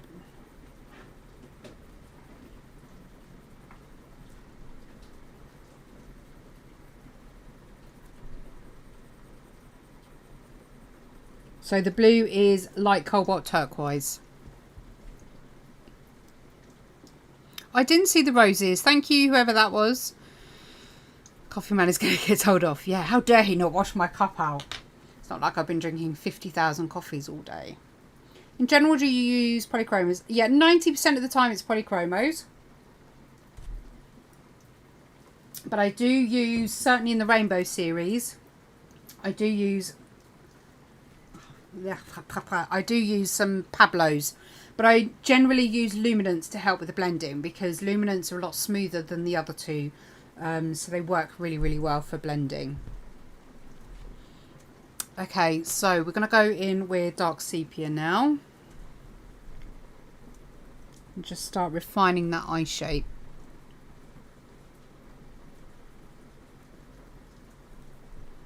And my little white bit here needs to be much smaller than what I've got it at currently. So I'm just going to reduce that down.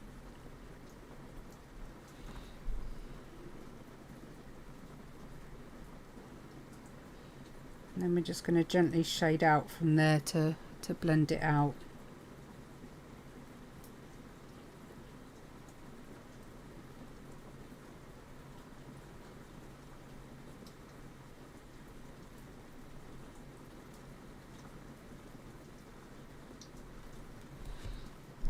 Honestly, I seem to send everyone to sleep.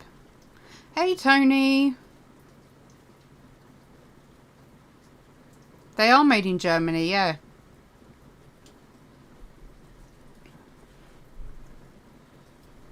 Okay, we're going to blend up over what we've done so far.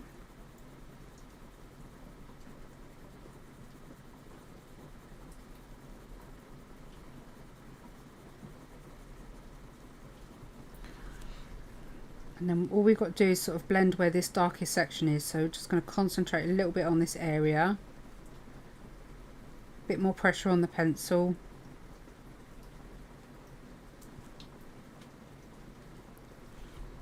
And get a little bit more hair detail coming up into that white patch of fur.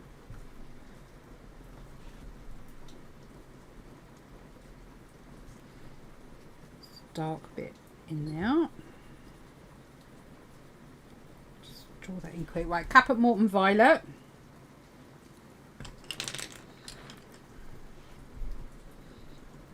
How you doing, Tony? Right, Caput mortem violet just to blend. And get a little bit more of that tone. Are you enjoying this rain, my lovely?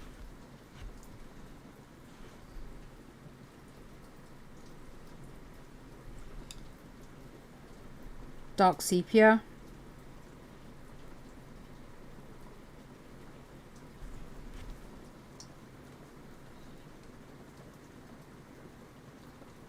Oh, really?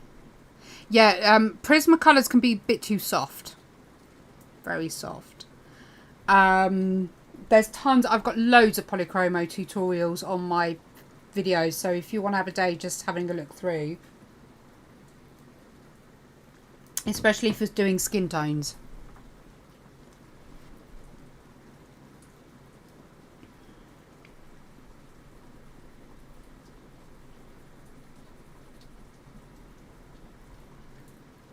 Okay, so we should be roughly looking at this stage at the moment. Caput Mortem, Caput Mortem Violet, I'm just going to bring up and around.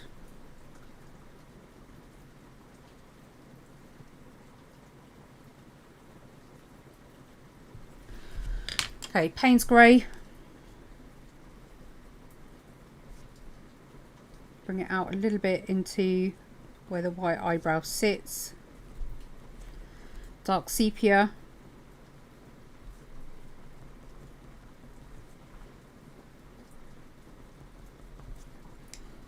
Payne's Grey.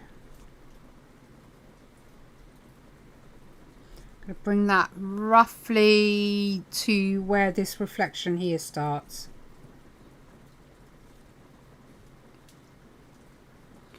When drawing, which is more important to consider? Exact colour or exact values? Values every time.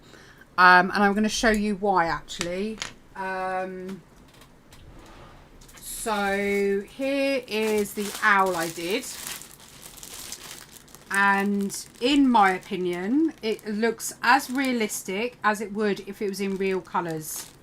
Hang on. Let's see if I can find it. Let me zoom you out.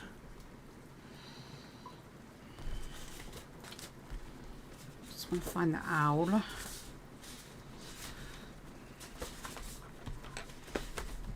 Right, so here's the owl. I'm going to tilt it slightly to get the light reflection off. So yeah, here's the owl. So this owl still looks realistic. It still looks like an owl should look, even though it's done in blue and purple. But because the values are correct, it looks 3D and it looks completely almost like you could see one in the wild. So I'm going to zoom you right up so you can get a bit of a better view. There you go. So again, I'll tilt it to get the light shine off. But that's sort of to give you a bit of an idea that values definitely rule over colour every time. You do not have to draw it in the correct colours to get something to look realistic. That's why I honestly think that working and starting in graphite is definitely best, because the rules of graphite are contrast all the way. If you don't get contrast in graphite, it just will not look real.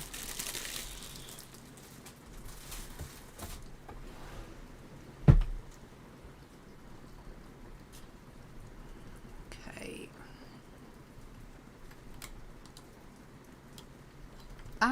Camera's getting a bit loose. Oh dear. Why do the colours all of a sudden look better?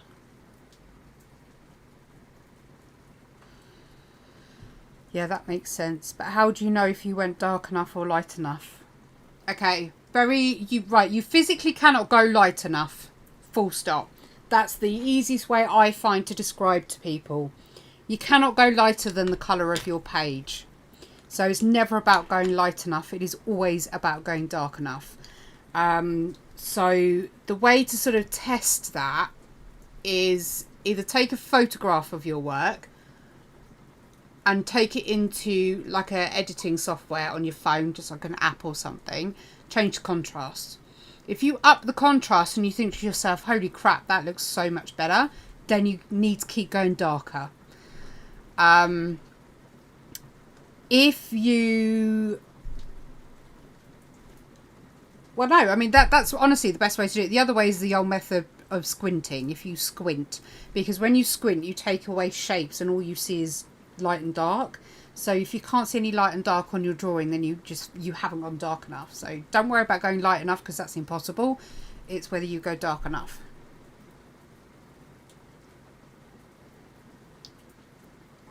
Ugh. I won't be finishing that coffee. Hopefully that makes some sense.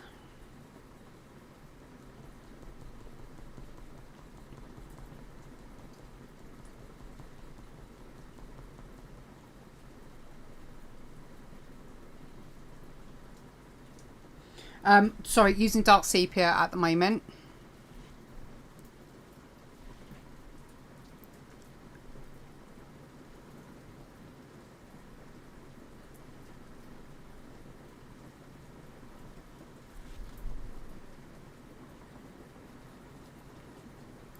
Just blending in, keep some light.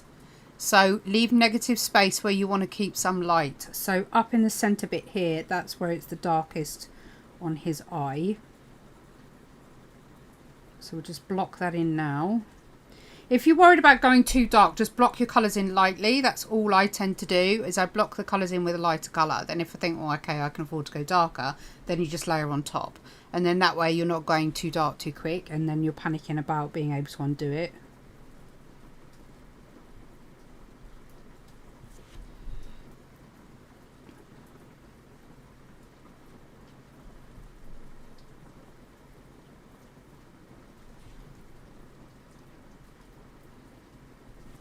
Payne's grey.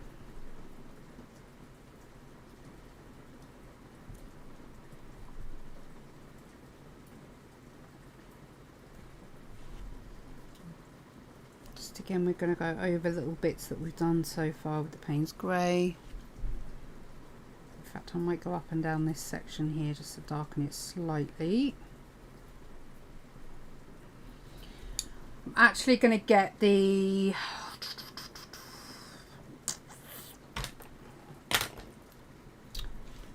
where is it? I'm confusing myself now. I've got too many extenders. Right, that's black. We don't want black. We want dark indigo. And where he's very dark around his eyes, I'm just going to go in with some dark indigo.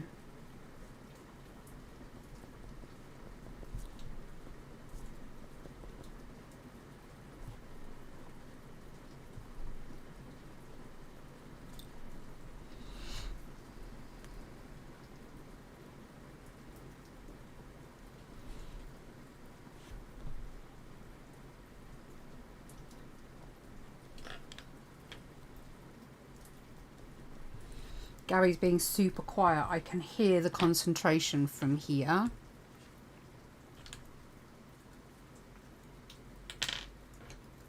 Cinnamon, just to colour the edge a little bit here.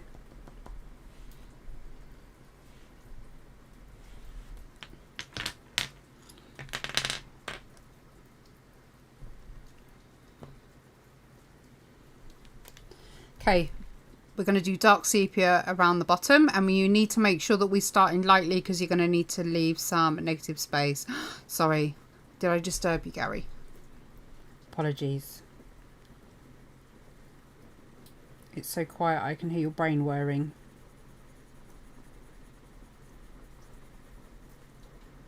So we're going to go lightly. Just to block that in.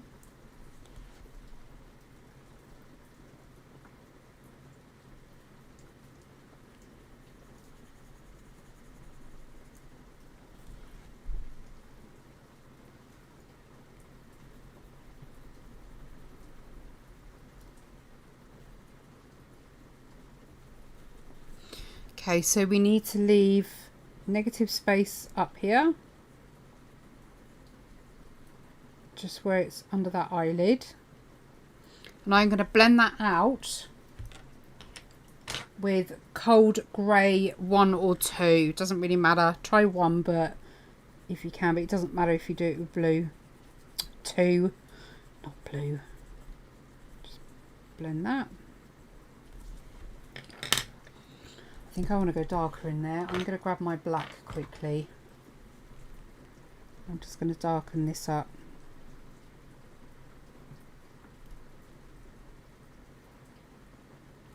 You'll see how little I use black in a portrait. Even on a black pet, I'll very rarely use the black pencil.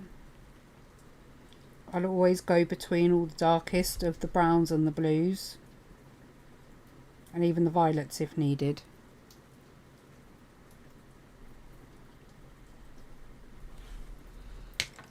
There we go.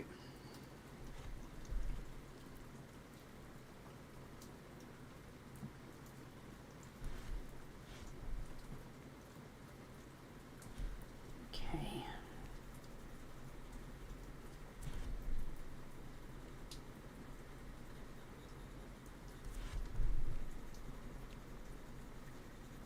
Right, swap over to Payne's Grey. You need to find where his centre eye finishes, which is here. And I need to get my slice tool because I've lost a few tiny little highlights just in here. So I'm going to pull them out quickly.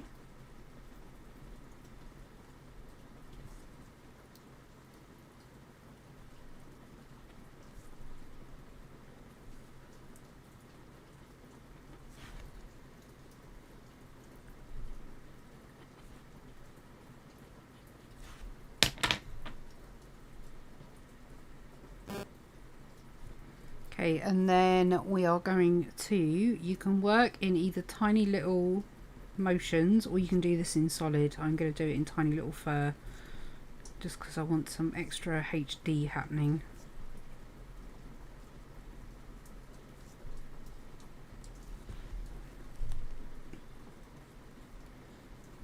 Remember, under the eye, the fur generally goes at an angle. It doesn't go straight down.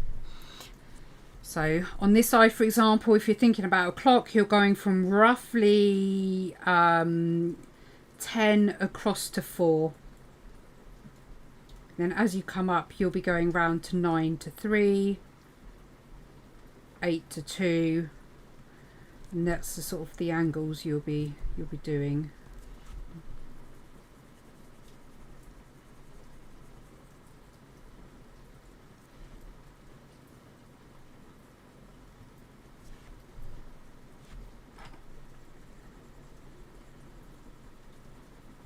Now he's pretty dark in this section, so I am going to grab my dark indigo. I keep putting it down and it keeps running away.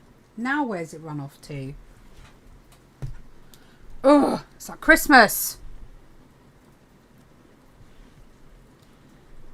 Okay, you're going to go in this section. You're going to get that as dark as you can.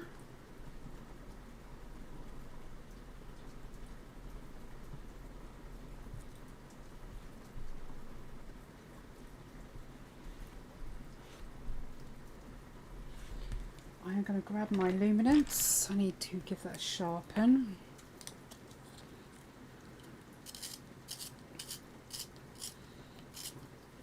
Okay, we're going to finish this eye and then we'll call it for today. Just going to accentuate those highlights.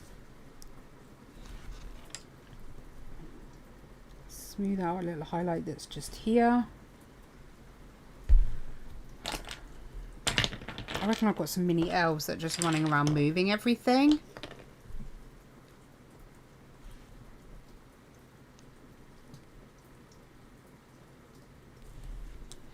Right, dark indigo.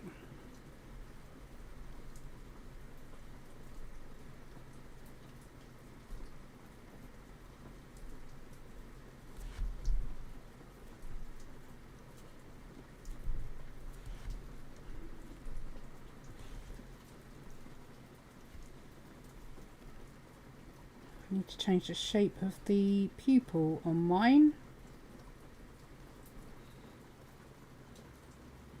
I think I've actually made my pupil slightly bigger than what it is on the reference, but I'm not going to worry about that. I'm going to split hairs.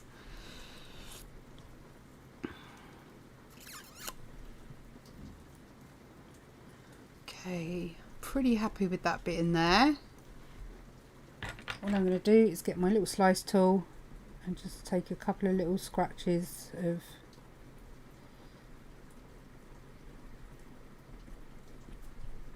fur detail. Go back on it with the dark sea, no, dark indigo.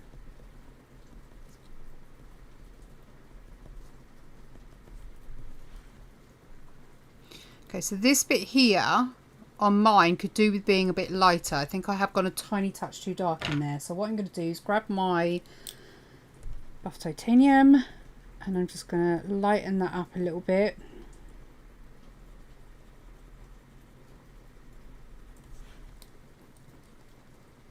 And then I'm going to come in with my dark indigo and just get a few tiny little first strokes on top.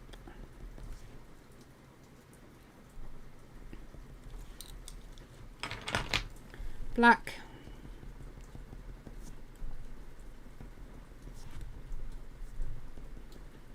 Don't do too much black, just literally a little bit here and there.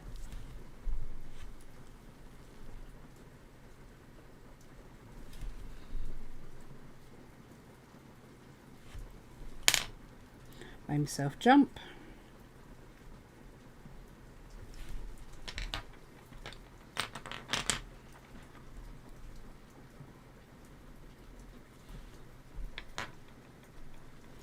I'm going to grab a bit of Caput Molten Violet. I want to just make this little bit in here a bit punchier. It's a bit wishy-washy on mine.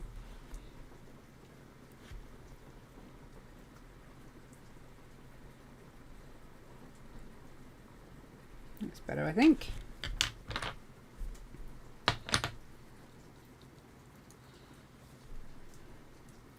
Right, I think we're just about ready to stop there.